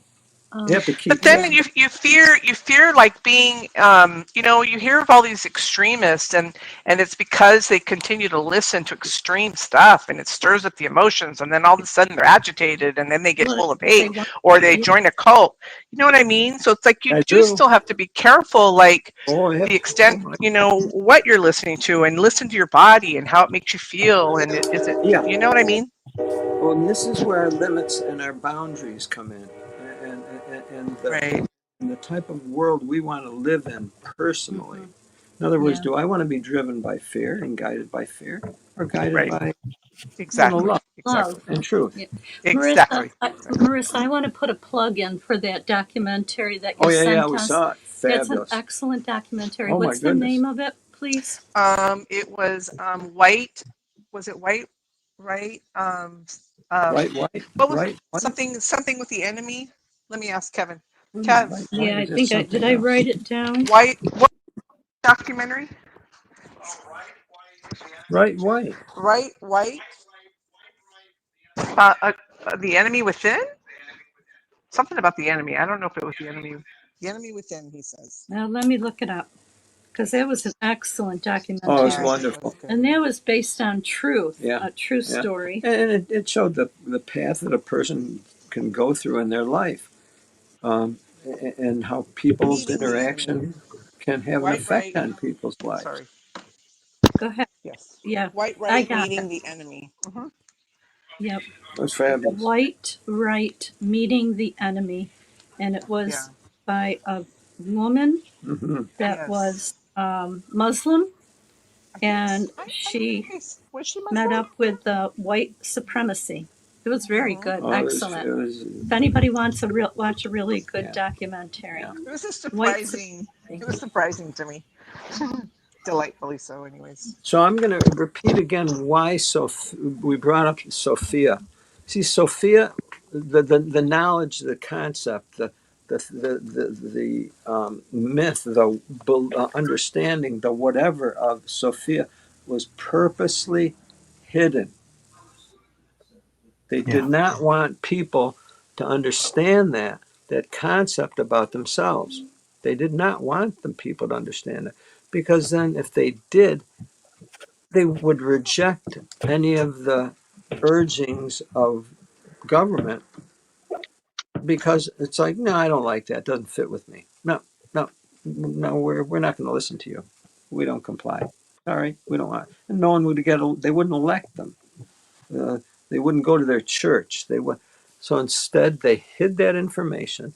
And here, I mean, it showed up in the form of Jesus, who Jesus basically was transmitting a lot of that understanding of the human when he said the the kingdom of God is within you. It's within you. And he was coming basically helping people to understand, hey, you see what I'm like? Well, that's what you're like. I'm the son of man. Yeah, I'm like you. You're like me. Be like me. Don't worship me. Be like me, because I'm the reflection of where I came from, where you came from. Okay, sounds great. But then the what's his name came along, Paul. They call him the apostle. I don't know. Some even call him saint. But as far as I'm concerned, he was Rome's. He was the emissary for the Roman Empire, and basically he helped Rome establish a control mechanism for people, and they called it the Christian faith. And then of course the Catholic, which means universal, a universal religion, like a universal fence for all different beliefs. It was really amazing what Constantine did. It was really, really, really amazing for a person to come out with, or his whole, not just him, but the religion system to come out with a religion to gather all these really, really diverse pagans into one Catholic universal fold. He did it. Roman Empire. He did it. Established the Roman Empire for him. And now people are at the point now where, they've kind of grown up. We People are rejecting Christianity left and right. Not because they're not spiritual, but because it failed to address their spirituality, their hunger. It's failed to address their spiritual hunger. And now they're still spiritually hungry, and they're looking to their roots. Where did we come from? Where did we come from? What are we about? Jimmy-san. Hello, Jimmy. Hey, good evening, Joe and Fran. How are you guys doing tonight? Heard you last night. Yeah, we did. So we talked a little bit about it, and everybody wants to hear, or most people want to hear, your side of it. I want to hear. Yeah, Charlie Kirk, and Me too. whether it was real or not. All right. Okay. I wasn't prepared to do this tonight, but it's all good. What exactly? I mean, do you have a specific question, or do you want me just to kind of recap what I did last night on our show? No, whatever you want. Marissa, I don't have any maybe specifics. Marissa, do you have a question? Well, look, the point was brought up. I'll just say that things aren't always as they seem. Oh yeah. The magic of Hollywood is very effective in making things seem very real. Mm-hmm. But they're really not real, but they seem very real. Right. Well, I have, for 5 years I've been, and I know some of the audience might scoff at this or whatever, but that's okay. I have mentioned before that I have been following the Q information. I've been diving into that stuff, looking into everything. And it's kind of funny because I mean I keep getting people to send me messages and say, well, dang, Jimmy, you were right about in 2020 and 2021. We had a guy come on the show last night and said, I fought Jimmy in 2020 and 2021 about COVID and the vax, but he was right. I had a surprise last night with apostate Linda James, who I've disagreed with her on many different things, but when I explained the stuff about Charlie Kirk, she was like, y'all ain't gonna believe this, but I kind of believe I'm with Jimmy on this, which was a shock to me because we completely disagreed on many different things. So I was like, wow, okay, well, all right, well, if I have somebody who leans center left that's actually agreeing with this, that's actually kind of good. So I'm just going to share with you guys what my view is on this. It's my view, my opinion. You can take it for what it's worth. When we did the show last night, we didn't want to start off with, you know, who did the shooting? What about the disappearing F? What about, you know, the guys that are around the stage that look like they could have been taking shots? We didn't discuss any of that until towards the end. Right. But what I wanted to, and I'll go ahead and repeat what I said last night for y'all, for your audience. I got clinical. And what I mean by that is I went to look at a bigger picture here. And one of the questions that I had was, okay, before I ask the question, there's a lot of people out there that are just soaking up what the media says. And a lot of people are arguing over this or that. And unfortunately, that's what the powers to be want people doing. I made mention last night that after the Charlie Manson murders, there was a book written and it was called Chaos. And in that book, this person highlighted the fact that what the mainstream media does is they throw so much information out over a certain number of days until you're at the point where you're like, oh my God, I don't know what's going on. There's too much information. Screw it. Whatever happens, happens. I'm done. And then people stop looking and digging into a story because there's just so much information they can't make sense of what's right or what's wrong. So with that said, I wanted to get clinical. So here's the question. Whenever in history has the original story been the real story? Ever. So let's look at JFK. There was a narrative put out for JFK, and come to find out it wasn't the truth. Same thing with RFK. Same thing with MLK. Same thing with 9/11. Same thing with Malcolm X and the Vietnam War. There was a narrative that was put out. People started arguing about it, but as years went by, come to find out that the narrative that the public was being sold was a complete lie. I'll stop there for reactions from the audience. And what do y'all think about that? Just for your information, Jimmy, we were alive when JFK was assassinated. 10. I think we're 10. I think we were 10. We were in 5th grade. It came over the loudspeaker. President John F. Kennedy has been assassinated. Went home and watched it for a whole day and days. Oh my God, weeks. And what a presentation. Yeah. Amazing. Yeah, absolutely so we amazing. were there. Okay. Right.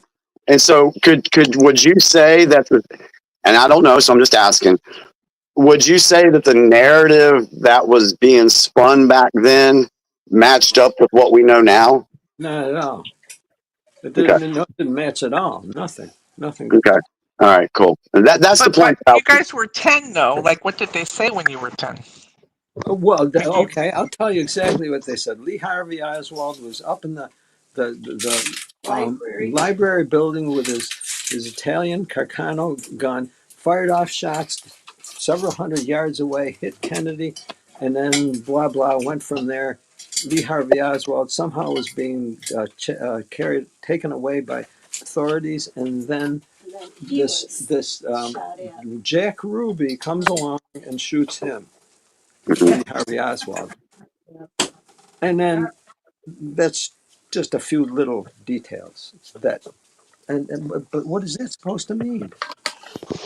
Now, and I think you guys might remember this too. Even back then, when people started digging on the JFK assassination, guess what word was coined by the CIA? They called us apostates. I mean, conspiracy. Really? I mean, conspiracy. Conspiracy theorist. That's where the phrase conspiracy theorist came from. I know. Yeah. So, and we all know that if you label somebody a conspiracy theorist, that is designed for people not to listen to that person. That person's crazy. It's the same thing as the word apostate. Right. You know, It's the I've same got playbook. and this is where, even in the Bible, and I can't say where it was, but somewhere it says, and the princes all conspire together to do whatever they want to do. They conspire. It's a natural, normal thing for the powers that be. They conspire. They just do that. Yeah. So here, yeah, we're conspiracy theorists because that's what they do. They conspire. So I think it's pretty safe to say that we can all say that with this story with Charlie Kirk, the story that the media is putting out, it doesn't make sense. The math ain't mathing. Jimmy, you said it, Jimmy. It's a story. Yeah. And what I'll tell you is, after all the research that I've done since this has happened, all the different videos I've seen, there's a lot of people, a ton of people that are not buying this at all. Right. And for the folks that say, well, they said this, the story's done. Or, well, the person say, oh, end of story. No, this is not the end of the story. There's a lot more that's going to be coming out about this. Yeah, and what happens with a lot of this, they know that people don't buy it. So what they're really doing, they're buying time. Yeah, that's why I put time. That's why I put on my Facebook page earlier today. I said, do not be surprised if you see another false flag happen very soon, because people are bird dogging the CK narrative. Yeah. So, Jimmy, do you think it's possible that it is a big distraction from other matters that have been in the news about Epstein? Do you think this is a big distraction and get everybody talking about it? Yeah, usually when there's something big like this, you always have to look at what is going on behind the scenes. And I'll mention that here in a second, if you give me just a second, and I'll get to that, because I did mention it last night on our show about different things that were happening, but I'm gonna build to that so you guys can understand where I'm coming from. I also made the statement that a lot of people have laughed at me, they've mocked me because I follow the Q stuff. But the thing is they never asked me, well, Jimmy, why do you believe that? What evidence or what scenarios have brought you to thinking this way? Right. They just automatically label me. And so last night I explained a few things, and I'll get to that real quick. But going back to the clinical part, we have to look and see who gets assassinated. And so there's 3 points. One is someone with a large following. JFK, RFK, MLK, Malcolm X, they all had large followings. 2, if you are going through a change or some type of evolution. And 3, if that change or evolution creates a huge challenge to a very powerful force. Mm-hmm. Now, let me back that up with history.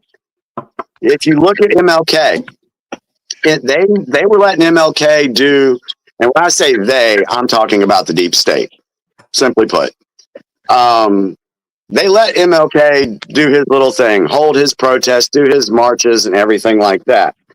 But it wasn't until he changed his mind and started speaking out against the Vietnam War, and that's when he got taken out. They couldn't have this guy who had a huge following spout the stuff about the Vietnam War that he was spouting, because then that would turn the people that were following, they would start asking questions about it. They couldn't have that. Two, Malcolm X.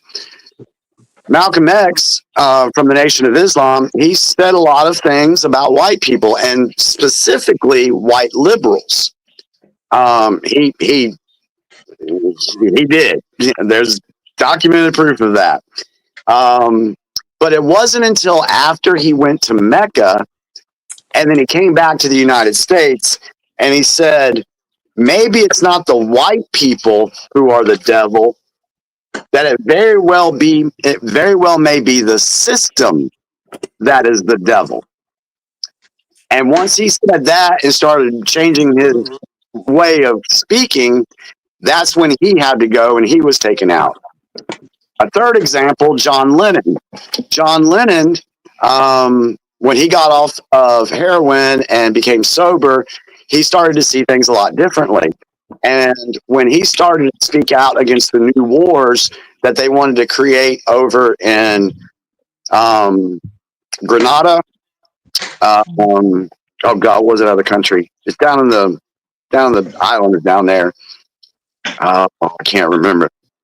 Oh, anyway, but down in Grenada, I think they wanted the one in Beirut that happened in the early '80s.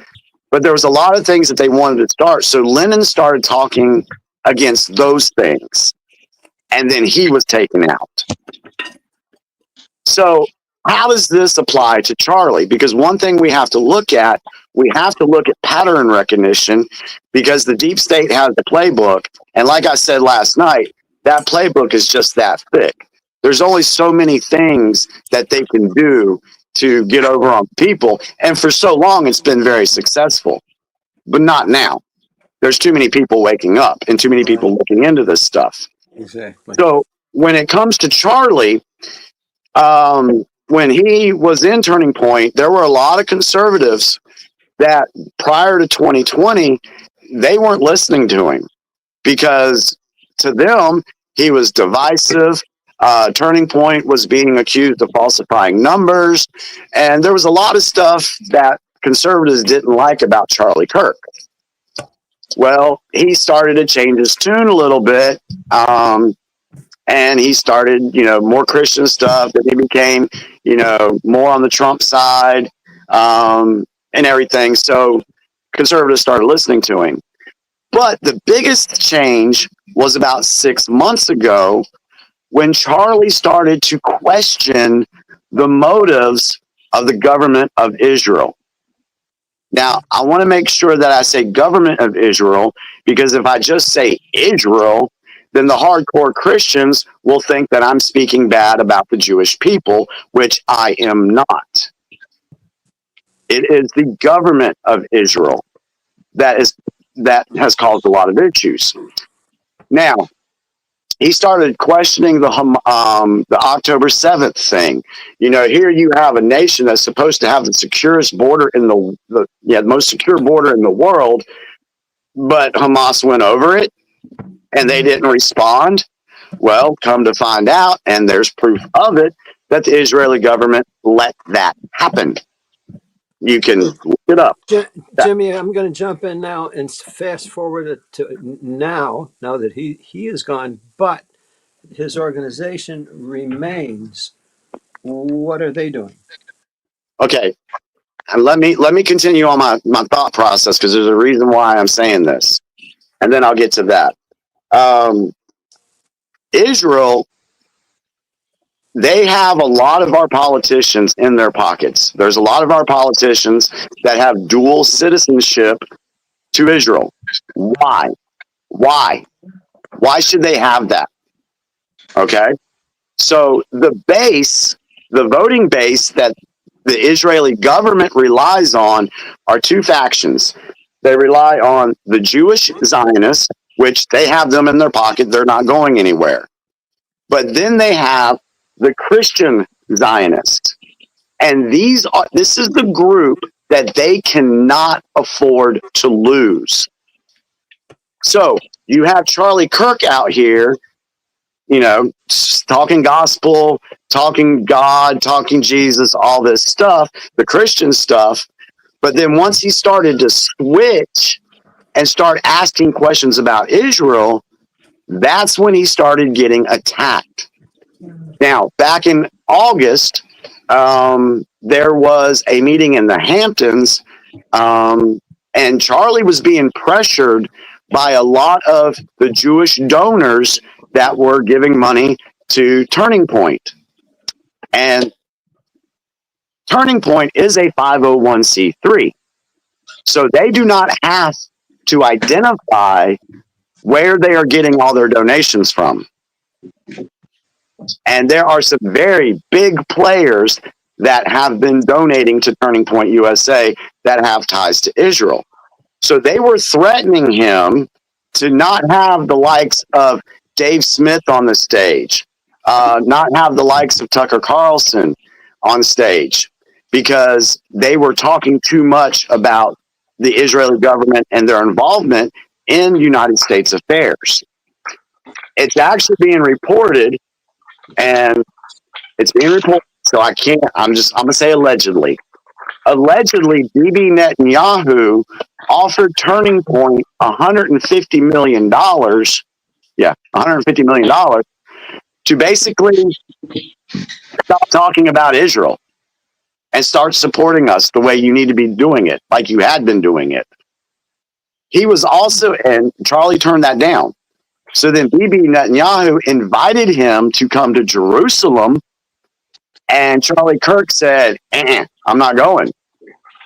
And all these people that were supporting Turning Point USA, they started turning on him and calling him anti-Semitic, things like that. There was threats of pulling money out of Turning Point USA.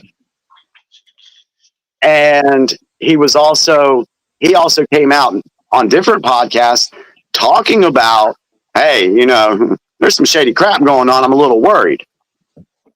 So if the assassination was real, then it's a very good possibility that a suspect should be the Israeli government, because they had the motive to get rid of him, because they can't afford. I mean, you think about the reach that Charlie was having. He was reaching millions of young folks. And we know that our universities there's so much indoctrination that goes on in our universities. And that's one thing that Charlie was talking about, was the radicalization of our youth to go against, American values. And Israel cannot have those Christian Zionists listening to Charlie and turning on Israel. Because we need those voters for the future. So they have the motive. There's a good reason why that they would maybe do that. And you got to think, Israel is not immune to assassinations. You can go to the Wikipedia and just type in Israeli assassinations, and you'll get a list going all the way back to the 1950s to where they were involved in all these assassinations. So I'm not saying that the Israeli government did this. I'm saying they need to be looked into. That's if it happened. Okay? I'll stop there before I go to the other part of this. The other part's not as long. But what do y'all think about what I just said? What's people saying? Any questions? I think it makes sense. Okay, because the next step I'm getting ready to go to is the rabbit hole. That's why I make sure where we're at right now before I say what I'm getting ready to say. I have a quick question. Sure. Hi, Jimmy. Hello. Hi. I was wondering if you have any information on the claim that the book that was written called The Shooting of Charlie Kirk was being sold on Amazon a day before he was killed. Yes. Oh, wow. Yeah, that was one of the things. Oh, and if you look at Bibi Netanyahu and Israel, I hate to keep going back there, but there's a lot of arrows pointing that way. Charlie Kirk was shot around 12:23, right in that area. Mm-hmm. Why did the state of Israel and Bibi Netanyahu come out at 12:02 saying they were sorry to hear about the assassination of Charlie Kirk? Wow. Okay. That's out there. Now, as far as the book is concerned, somebody sent me a message the day it happened. They said, Jimmy, did you see this? And it showed the published date for that on September 9th. Charlie was shot September 10th. Right. And this gentleman told me, he's like, Jimmy, I've put books on here before, and it takes 72 hours for a book to get published on this platform. That's what he told me. He's put books on there. Now could it be done quicker? I don't know. I've never put a book up there. So they say it takes a little bit. Put up 3 days earlier than the 9th. So well, yeah. I mean, if the published date said the 9th, then it would have had to been submitted around the 6th, at the latest the 6th. Right. So after that went viral and people were questioning it, then Amazon tried to come out and say, "Oh, that was a glitch," or that people can go in and change the publishing date on their own, which you cannot do. You can't go in and change the publishing date. And then they said they pulled the book from the platform. Okay, so my question is, if it was a glitch, then why'd you pull the book? Right. Okay, well, thank you for your thoughts on it. I don't know what to think myself. I'm just like everybody else, like an animal in the floodlight, the eyes. Yeah. Okay, thank you. You're welcome. Anybody else? All right. So let me go down the rabbit hole. All right. So I've expressed, if the killing was real, who I think should be looked at. There's also some other organizations being looked at right now too. The Salt Lake Queer Club or something like that. They have ties to Cuba. I can't remember the exact name, but apparently the guy's girlfriend, whatever the hell it is, was involved in that. I'm not exactly sure, but I know there's other organizations being looked at, so we'll see how that goes. Now, if folks have been following me for the last 4 or 5 years, they'll understand where I'm coming from on this next one, because there's a lot of people that don't think that Charlie Kirk is gone. And here's the reason why. Charlie Kirk was friends with Donald Trump Jr. He's friends with J.D. Vance. He's friends with Donald Trump. And there's a lot of us that believe that there's a military operation going on in the United States and has been for a while. So, is it possible that Charlie Kirk knew that his life was being threatened? Absolutely. And went to the administration and said, "Hey guys, this is what's going on. You got to get me out of here." Yeah. Jimmy, just a point. I watched that day that happened, and he was uncharacteristically agitated. I watched, and he just did not look his normal quote unquote self.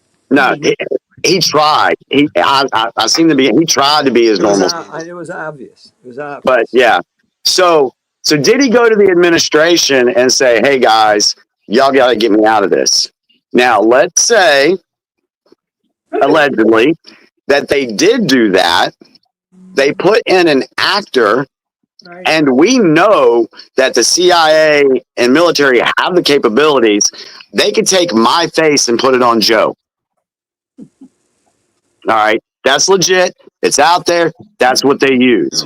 We also know that there's a device called a squib that Hollywood uses to portray, gunshot wounds, cuts, things like that. I mean, how many times have you watched a movie and you see something and it looks real?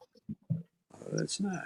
So, is it possible that there was an actor put in place, a mask of Charlie put on this guy, a squib is being used because the white hats, the patriots, whatever you want to call them, we'll just call them white hats, knew what the deep state plan was, went ahead and carried it out so that the people could see it and that people would start talking about this and digging into it. If that's the case, then they were successful. The other reason why I think this is a slap in the face to the deep state is look at all the symbolism. There was 3 hats on the table, a line of 3 hats, and they all were 47. 47, 4 plus 7 is 11. 11 times 3 rows is 33.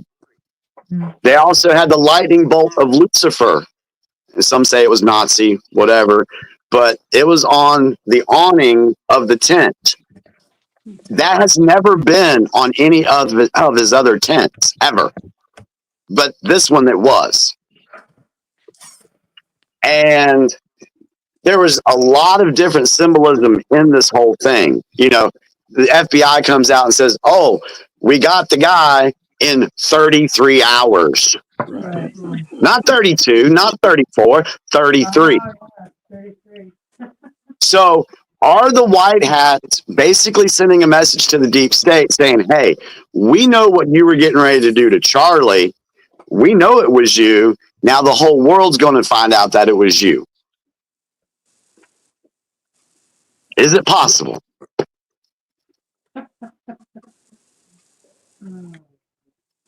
And Jimmy, about his wife, they brought out when she was at the casket.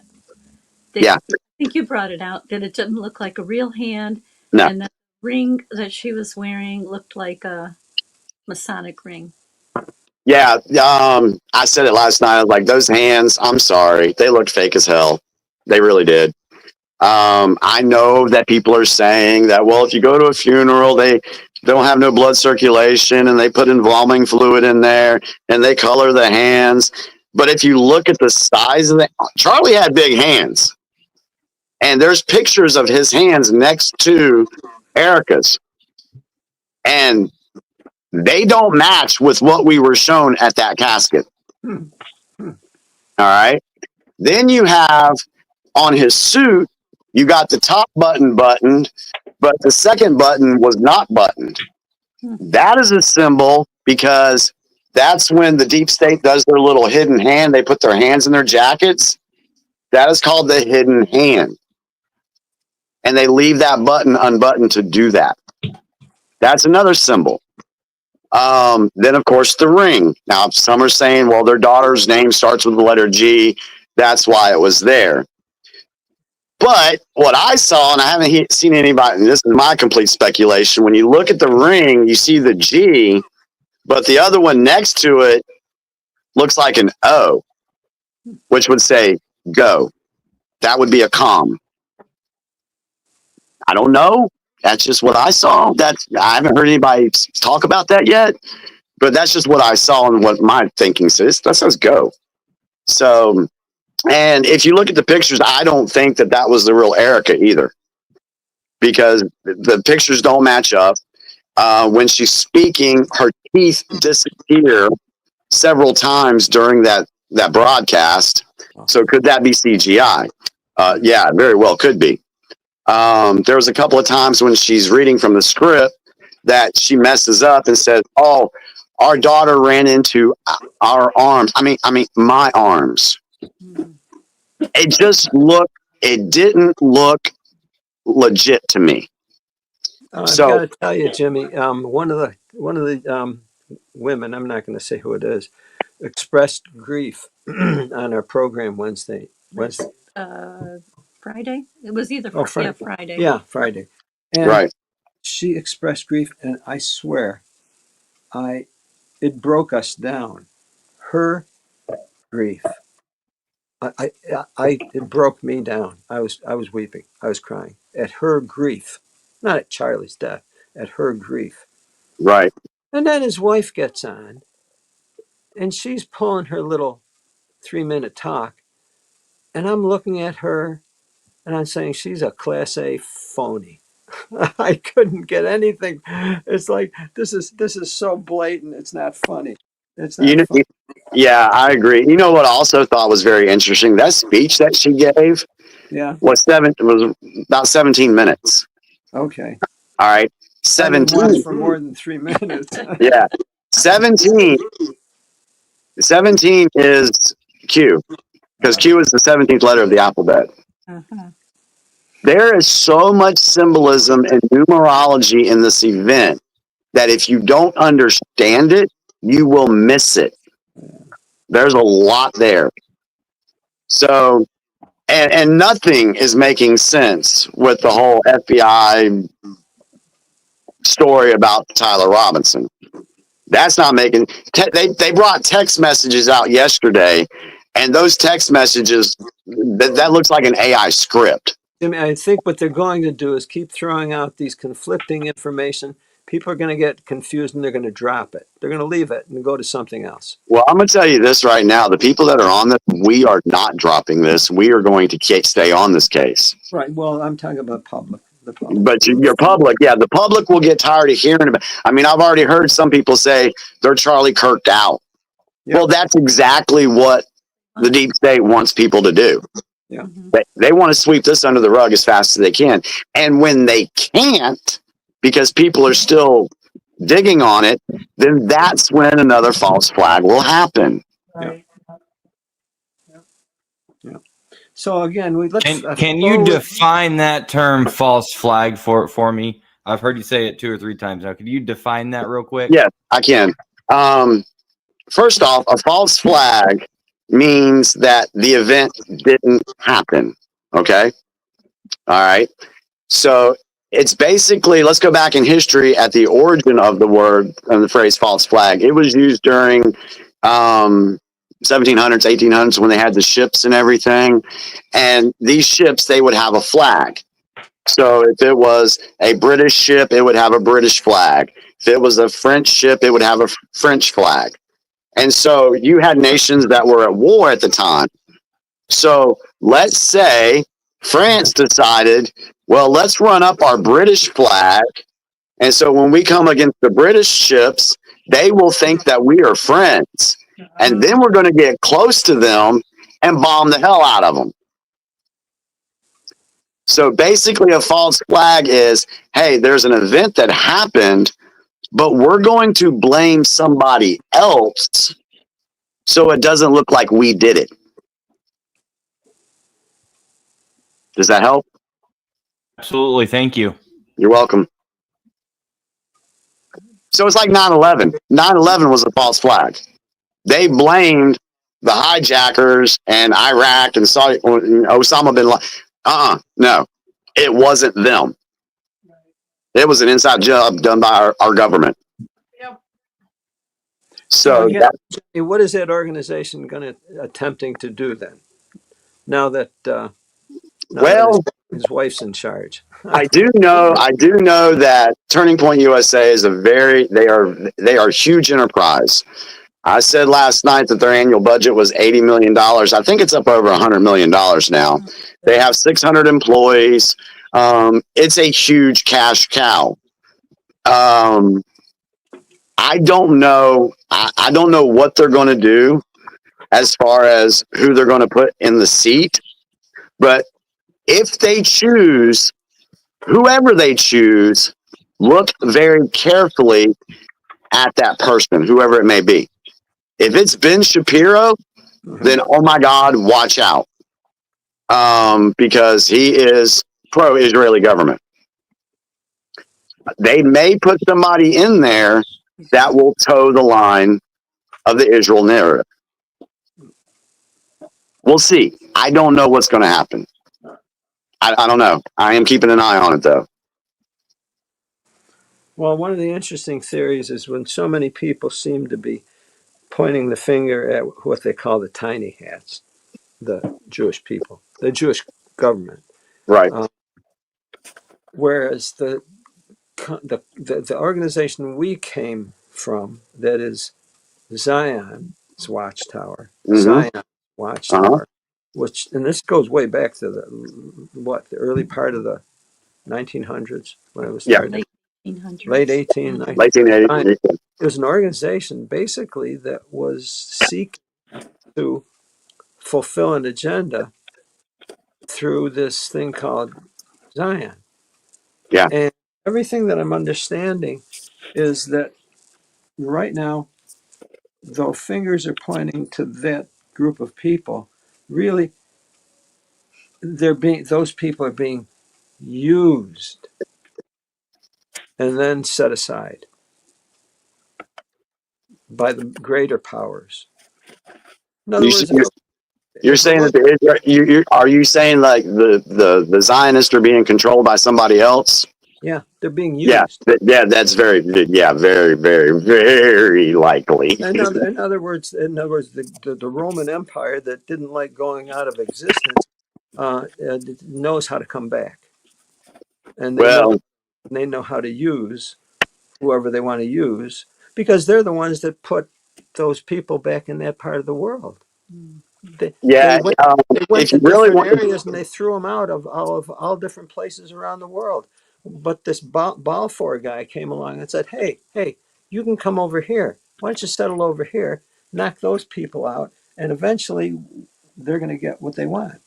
Yeah, if you look at for your audience, go do some research on the Khazarians. Mm-hmm. KHAZIERIASN. I think it's.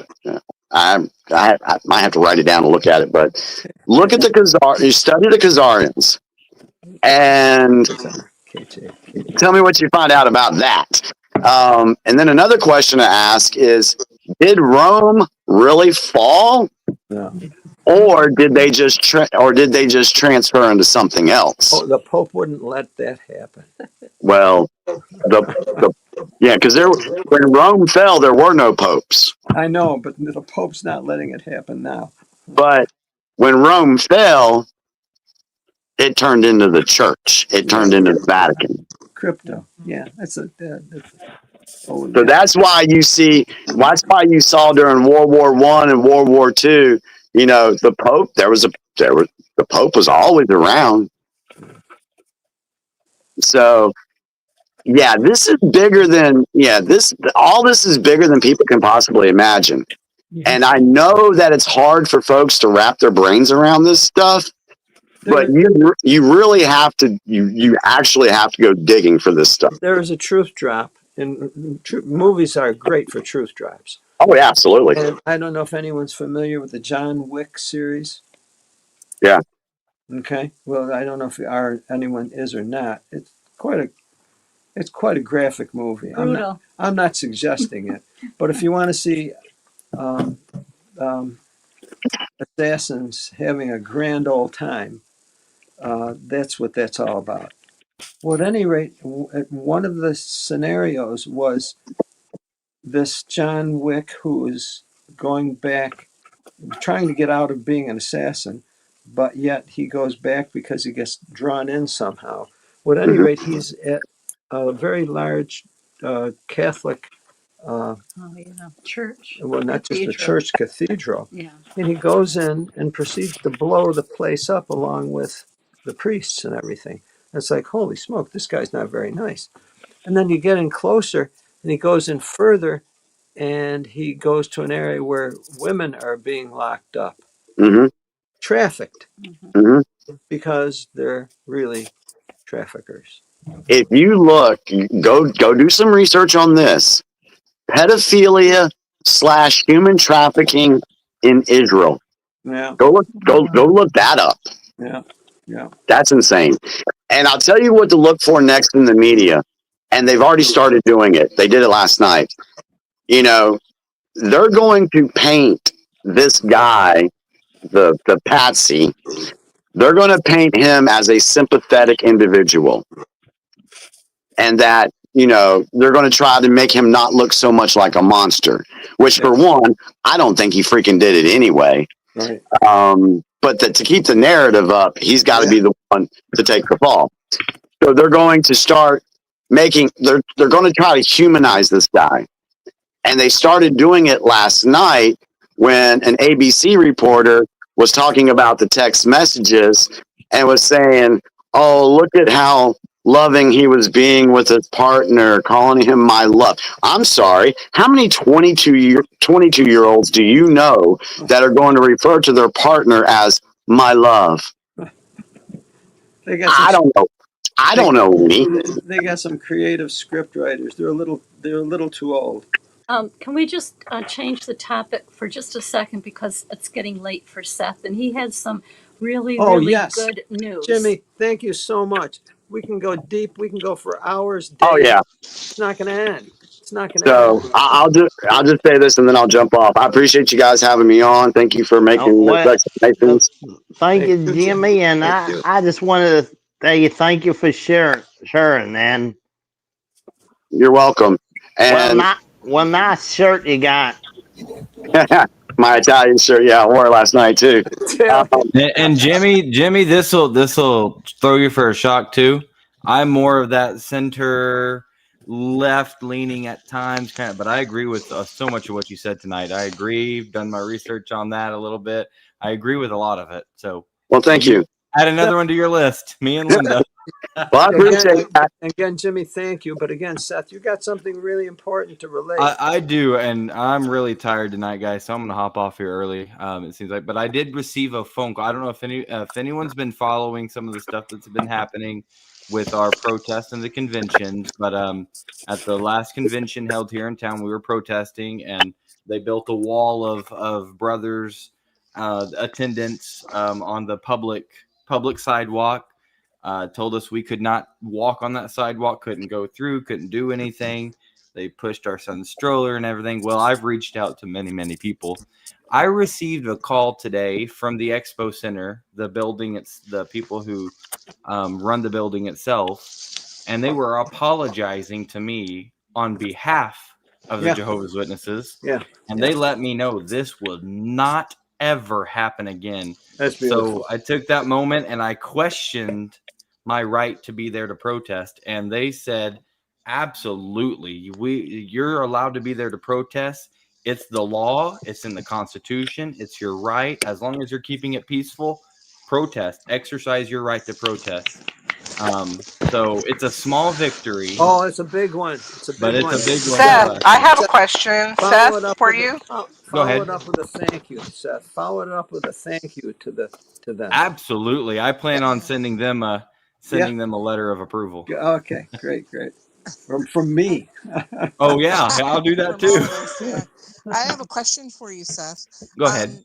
They were apologizing on behalf of the Watchtower, but the Watchtower did not apologize. Yeah, correct. That's correct. I thought I'd make sure we all understood that clearly because they apologize on behalf of their tenants, the people who rented the building. Yeah. And the worldly folk have a more humble approach to life. Correct. God's chosen people. Okay. I've yet to hear back from Watchtower on it. So. Wow. I'm sorry you went through that, but thank you for standing up for your rights and all of our rights. Thank you. That's beautiful. Seth, if you have any of those postcards left, you could send them. Yeah, I do. I have a few of them. So please send it to them. We'll be sure to get it to them. Just along with that, I've been writing out more postcards, and I sent it. I'm going to be sending it to more of the offices in Ramapo. I found out that Ramapo, New York, is supposed to be the safest city in New York, and I wrote something to the town justice, and I said, I'm so glad to hear that Ramapo is the safest city in New York, and we're from such and such. I said we're from Frankfort, New York, but I said with Jehovah's Witnesses, coming to Ramapo, it's not going to be safe, and I sent the postcard, so we'll see. Yeah, and if you can send those postcards to some of the places, like the diners or cafeterias where the witnesses go in town. Yeah. That might be interesting. Yes. That's actually a good idea. I think we could do a little campaign with that come convention time. Anytime. Yeah. One of our friends sent us from Long Island. He sent us some of their favorite places that they like to go. So we've got some postcards going out to those diners and bagel shops. Yeah. Wow, that's pretty cool. That's a good idea too. Let us. So yeah, we took it as a small victory. We are still, but Big it's actually one. a larger Big one for one. us. And Big there's one. still court proceedings that are probably going to happen. Well, I won't say probably. It's in the works right now. So we're going to get something taken care of. So great work. Anyway, I'm hopping off of here. Yes, I got to get be some on the rest. bus early in the morning. Okay. Oh, Thank you yeah. for coming Thank you, on, Seth. Seth. Thank Love you guys. you. Thank Love you. you guys too. Good night. Good night. So we've got a lot packed in. We've got a half hour if anybody wants to mention any anything. insights, questions, reactions, or anything? Yeah. Anything? We covered a lot.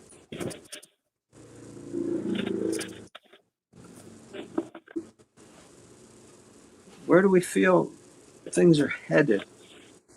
And even if they are headed in that direction, what are you going to do about it with your life, with your environment? There's only so much we can personally control. We can't control what the government wants to do. How do we control our own What life? I take away from it is don't get so upset over things you don't even know are for sure real. Amen. Right on, Annie. If they are real, if you have no control over them too, right? We have No control. Yeah. No control. See, the only power that they have, it's like the elders. The only power they have is the power of our effects, our emotions that we give it. That's it. That's it. Did anyone see any of the there were these 3 French ex-brothers that put out a video. I know Vern showed Oh it. yeah. Fellowshipping the governing body. Yeah. And it's manifesting right there because that's putting it in people's minds. And that was a huge thing back in 2020, 2021, what they did, telling people that they should be taking the, you know what. Right. And no, I thought that was very well done. It was very well done. So we'll see what happens with that. Yeah. Oh my goodness. Yeah. I do like what Chase Hughes talks about in his program about do not be viewing your neighbor as your enemy. No. You have far more in common with your neighbor than what you see on the screen. Yeah. So, well, in fact, that's so true. In fact, he went even further. He said, let's say you're a staunch red and someone else is a staunch blue. And let's say you come close to hate each other. And that's where he said you have more in common with that person than you do have for the party that you are in favor of. Right. I think we have someone new on. Penn, oops, you were on. If you can come back, we'd love to hear from you. I don't know if you just left or something happened.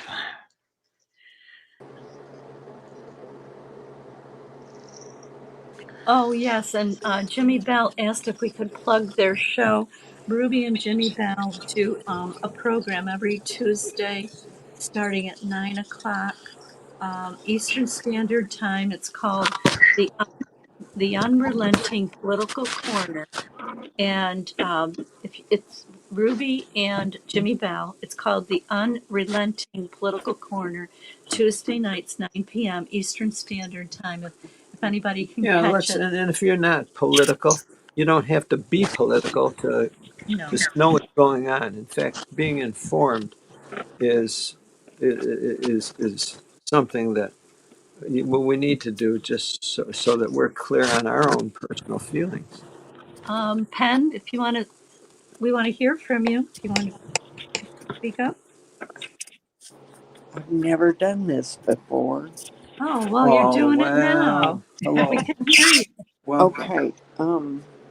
Stumbled onto your show tonight, but I was glad to see it was live because I like to hear what others are thinking because I don't get out very much. Oh, But well. I have been thinking a lot about it feels like a spiritual warfare in the skies. Do y'all feel like that? I mean, Yeah, no. Yes. Look, the we're all. things that are happening are just, it's not about us. This is not about us. We are important. We're important. See, it's our spiritual life that we need to really consider, because otherwise they're trying to distract us with all their warring with their spiritual battle. We have to. We have to watch our. Be careful with ourselves. I feel that. I feel that. Penn, can I ask you, were you a Jehovah's Witness before? Yes, this is Penny. You talk to me. Okay. I'm trying to I remember. am. I'm sorry, we talked to a lot of We talked people. to hundreds This of is people. this is Penny Hoskins. Oh, okay. All right. And you Mm-hmm. went to the last meetup in North Carolina? No, No. no, No, no, no. Okay, no. wait a minute. Mm-mm. You're related to I'm Elaine? in Kentucky. Okay. You was the first person. You guys were first person I talked to, and you connected me to Stephanie Willow, Oh yes, Oh, yes, yes, yes, yes, yes, yes, yes, yes. yes. and I have offered my service to help for Kentucky. I'm Fabulous. still waiting to connect with her. Okay. Have a bunch of, I'm sorry, y'all excuse my voice, a bunch of health problems. But Oh, you're doing fine. due 2 days this week, I was gone for doctor stuff. So I haven't caught up with stuff yet, but Okay. Well, yeah, I will mention it to her because but I have been thinking about what y'all talking about. That's been on my mind for some time now. And I feel like it is, yes, that Jesus is saying that we're looking in the wrong direction. We need to look inward and keep ourselves focused on Him, yeah. He pointed the way. He pointed the way for us. And so that right now, I feel like He's saying to watch Him, to watch. He done told us what will happen. He done told us. So when He already told us what is going to happen, we have to follow examples we know, like when He had Moses take his people away. Lot and that family, he had them go, run away. So I don't know. All the weird stuff makes me feel like we're being witness to something, and it's only gonna come full manifest. I don't know. Well, But that's all. we That's all. find well we find a lot of comfort and security just in staying in contact with each other, and we appreciate you being in contact too. So you're welcome. You're much welcome. Thank you for coming on the show. Thank you for coming on to help Stephanie. Yeah, I just texted Stephanie, so she'll get in touch with you. And Yes. She tried, and I had called her, but she was busy. Yes, yeah, she's got a lot going on. Can we just say hello to Linda James? We got about 20 minutes. Go on with it. Thank you, Thank you, Penn. Hi, Penny. It's good to meet you. I'm glad you're here. I don't know who said it, but hello there. Hi. So Auntie Fran just said to welcome me. So that's Apostle Babe Linda James. My name is Linda James, and I haven't met you yet. So hello. Hello. I'm sorry. I got a lot of things I'd be saying sometimes. Don't mean to interrupt. That's okay. No, you weren't interrupting at all. I'm just letting you know my thoughts on what you've shared. So thank you. And hi Dallas. I don't know. I don't know what I say. I just know what I feel.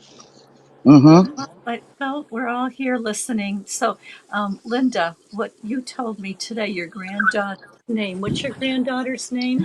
My granddaughter's name is Sophia. That's so nice. Yes. Hi, Annie and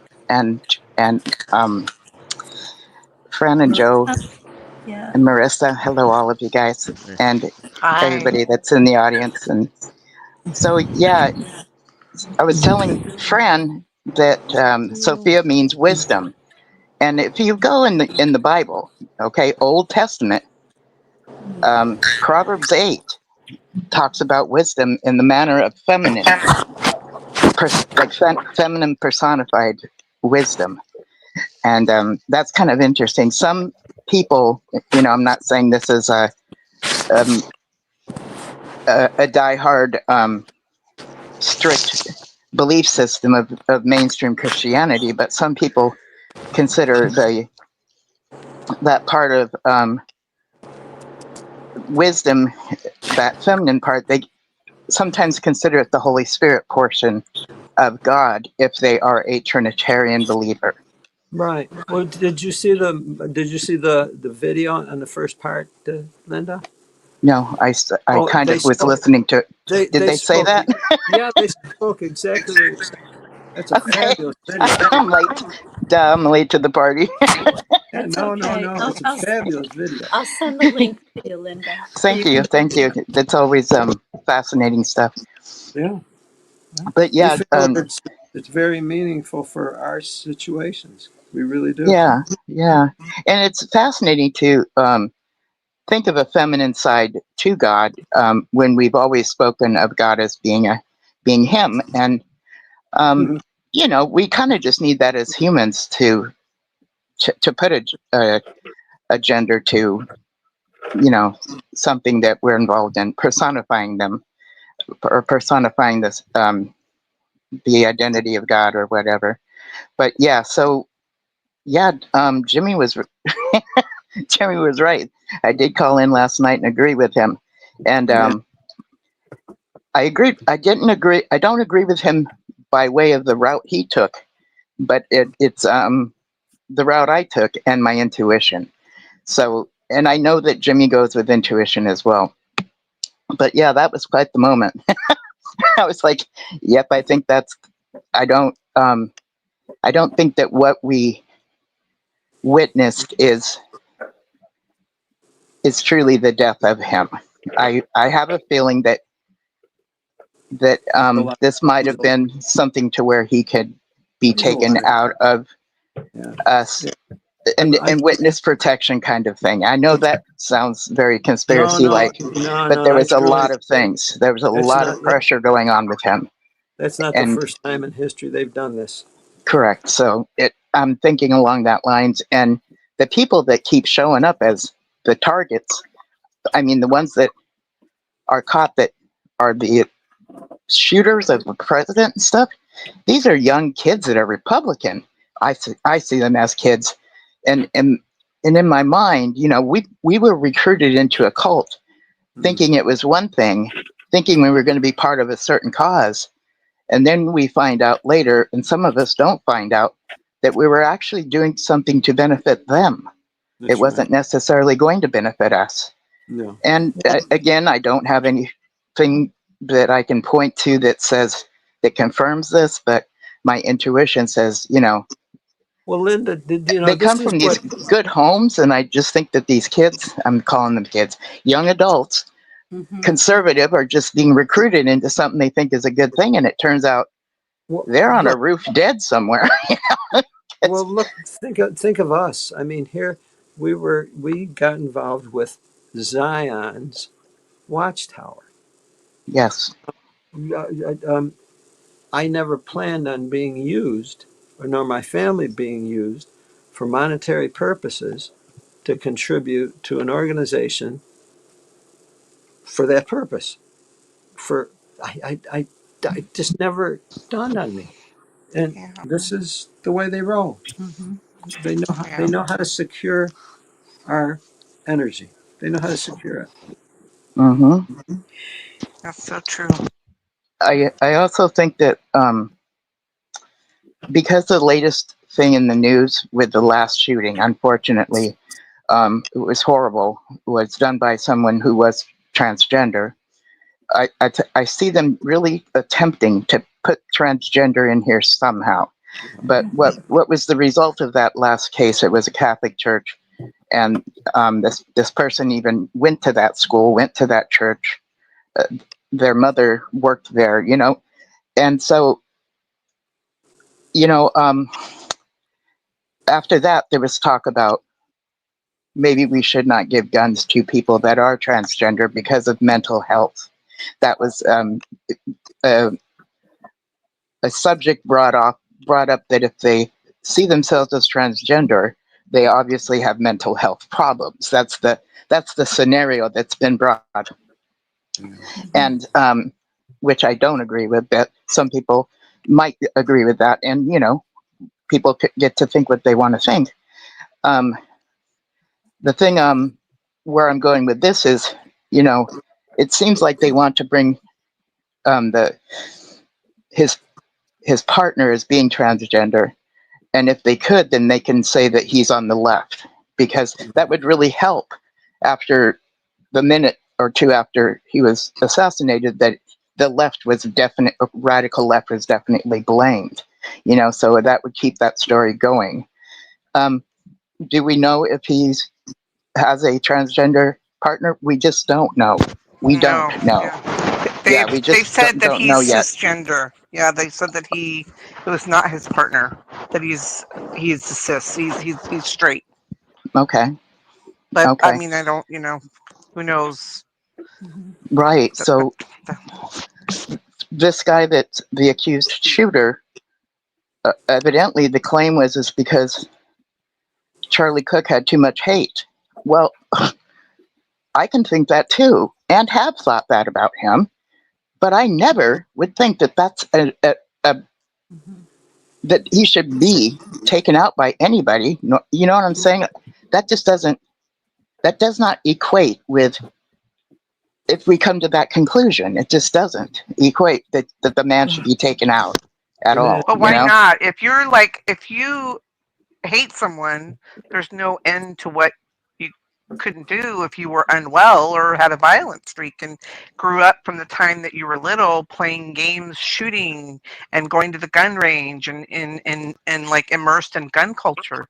I mean, yes, and you know what? You know what I mean? Thank you. Yes, thank you for bringing that up. And raised Mormon, they are a bit radicalized, like Jehovah's Witnesses can be radicalized as far as being zealous in our belief systems and truly finding our identity in, our religion and what we stood for and all that, So, and I did have that cross my mind, but it's not the norm. And you're right. If that was, and Utah is a place where everybody can carry a gun. That's just the normal thing. It's a I think I even heard that people can carry, open and carry. Like that's not a strange thing for Utah. So this is what I've heard. And if that's true, you know, that whole thing about if everybody has a gun, it's a very safe place. No, no, no. I know, you know that people have said that, and I tell Kevin, I personally know myself well enough. I've got a temper, and I will never own a gun because even though I am working really hard and meditating and yoga and master.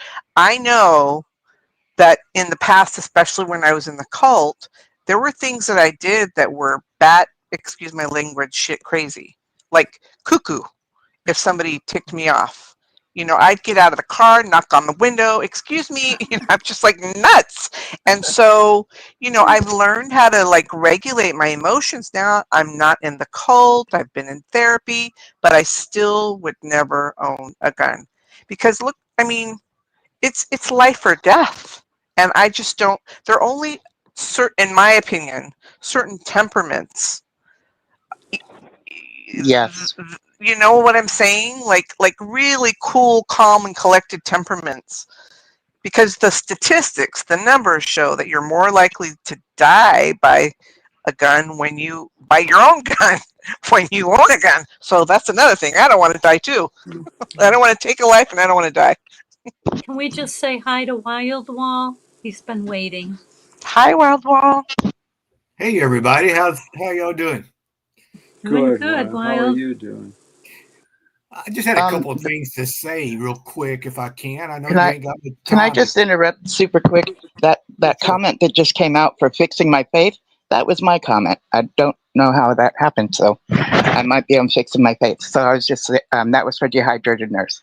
Thank you, well, for letting me say that. No problem.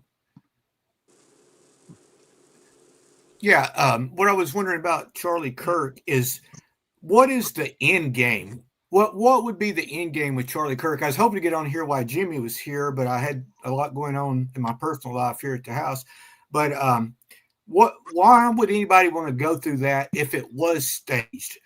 Let's say he got plastic surgery, that he's not really dead.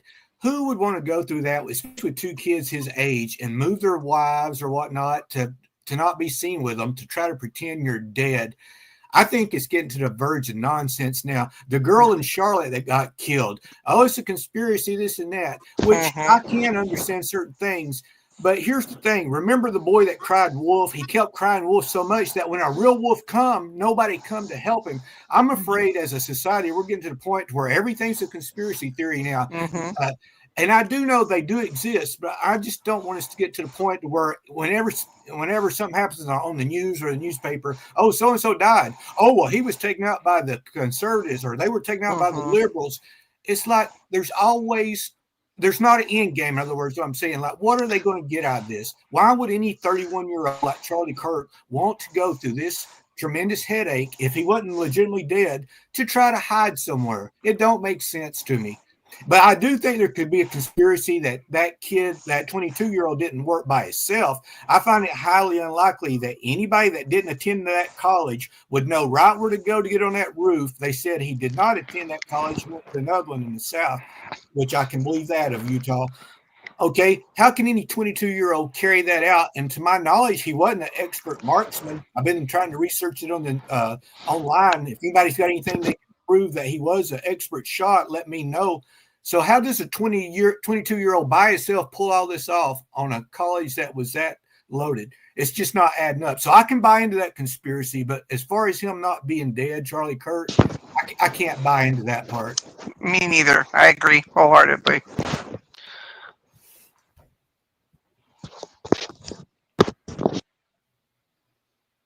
And I'll tell you another one that right off the top of my head is JFK Jr. When they said he died in that plane, we didn't really get to see no footage of that and stuff. Now, I could buy into that. He wanted to get out of the public eye and go somewhere. That would make perfect sense to me. Yeah, but while someone may have wanted him to get out of the public eye, like Charlie, there are powers that be that said, look, you're going to. Yeah. In other words, no choice here. I just think Charlie would, from what I've seen of Charlie Kirk, he reminds me a little bit of what I've said before in life. I would rather die on my feet than live on my knees. I think he would let him go ahead and kill him. I honestly do. I agree. I think he had that much going for him that he would die. I know me, if I had the choice, I'd be like, go ahead and take me out. Maybe he's thinking of his family too. Maybe he didn't want to die with the family. I understand what you're saying. I really do.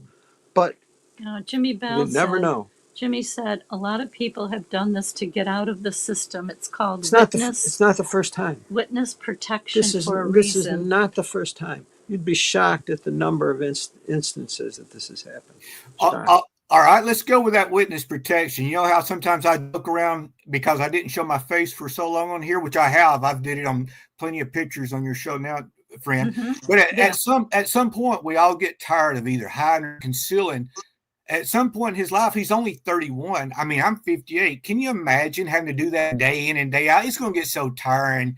It don't matter who you are. And it's like you get to the point where you don't give a rat's. But like me, it's like, find out who I am. Come talk to me. I don't care. But now, if he was up in age, let's say 60 or 70, he's like, I just want to relax, go back into the woods somewhere. And which Joe Fran, how far back I am in the woods. So I can. While he could be living in another part of the world right now, happy as a clam with his family. It's possible, but they got so many neighbors that would know that his wife ain't there. And cameras and cell phones. If you think Hollywood is capable of pulling off these amazing things, that's what they do in real life. Okay. Well, here's the thing. We've all heard this saying right here: extraordinary claims require extraordinary evidence. Let's back that up with Charlie Kirk. Show me some proof that he's alive. Well, wait. Exactly. But the point is, do you have to? I don't have to. What do I care? I don't care. I do. I do care because it's a claim that's being made to go against what you. Yeah. Go ahead. Sorry. But what does it cost you? Well, it's.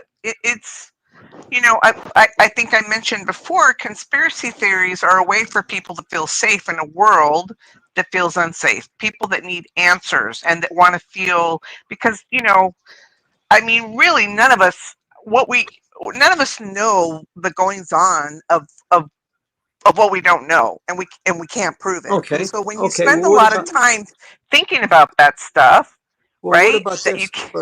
But what about Marissa and Wiley? What about this? What about, I got a lot of questions, but you know what? I'm not worried about the answers. I don't care. But I got a lot of questions. See, it's when you need the answers. That's when you're going to get controlled. That's when someone's going to put a hook on you because you want something. But what hook is it they're putting on us if we believe that he died? I mean, what's the hook? They're not getting anything out of me. No, but they've gotten what they might want out of you. Now, I don't know what they're going to do with it, but that's what they want. They want us to believe that, oh my God, look what happened. That's exactly what happened. Boom. Otherwise, they wouldn't have shown that. For some reason, they want it. I don't know. I don't care. Yeah, I agree with what Jimmy just now typed. At this point, we all got to keep our mind open. And I do try to keep open mind, but I'm just saying I'm not going to close it to the point that he legitimately did die, that he is not with us no more. I don't want to be one of those type neither. I want to be open to either side, but I want evidence. I want evidence. As we've said on the show, many times, the truth will set you free. You're not going to get it. You're not going to get it, Weil. I'll keep looking. I will keep looking. Because, I would like to add, I'd like to address one more thing real quick before we end the show. I've seen in the comments quite a few times, people are like, well, this is one death. What about all the other people that died? The reason this one death stands out is he spoke to so many millions of people and he went to public colleges. He did not run from fights. If you look at his sign, it said "Prove me wrong." Right above his tent, it said "Prove me wrong." He was open to the debate. He wasn't hiding. He wasn't going to these little kindergarten schools and trying to promote his ideas to these little kids. He was going to colleges where these people are supposed to be educated and be able to defend themselves. So I respect Charlie Kirk for that. Yeah, he ain't perfect. None of us are. But I do respect that about him. So the reason his death affects us is most of us don't know them hundreds of other people that died today. But some of us do know Charlie just from his interviews. I respect a lot of what he did. I don't agree with everything he said, but I respect a lot of what he did because he stood up to some people that needed standing up to. Look how many people said that about Trump. I know that he's got a lot of haters out there, but he's at least willing to fight against them. He might not be knowledgeable. He may not be able to back everything up. But I said it a long time ago before he even took office. When he got voted in, I bet us guys can stand a little taller now instead of always being saying, "Oh, you're a white male. You can't have this." I'm proud that he's standing up for men. I really am, because in today the feminism has taken over. It used to be misogyny. Now the feminism are ruining the males. That's why I even talked to Linda James. I told her about the bear and the male. Who would you choose? She'd never heard about it. But they're trying to berate us and turn us against each other. But enough guys don't stand up. But I will. I'm the type that will stand up for males, because I had to stand up against 4 sisters growing up. I know. I got the stuff and beat out of me until I got their size. I was the youngest of 6, and then the odds were even. But I do hate what's going on in the world now, the gender wars. That I will stand up. I won't polite. The only way for evil triumph is for good people to stand around and say nothing, and I will always stand up. Okay, thank you. Yeah, thank you very much, Wild. I just wanted to say that I'm only sharing an opinion. I don't want to give the impression that I think this is facts. I'm just speaking from intuition, thoughts. I'm not putting it out there like other people should think like I am. And you and I, Wild Wall, can disagree, and I can still love you. It doesn't mean I'm a Wild Wall hater. I disagree with some things about Trump, but I don't hate him. You know what I'm saying? That's all I wanted to say. Thank you for letting me say it. I love people that disagree with each other. Me too. What were you going to say, Shauna?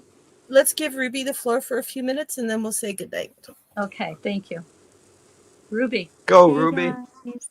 Yes, thank you so much, Joe and Fran, for sharing my show information. That was really nice.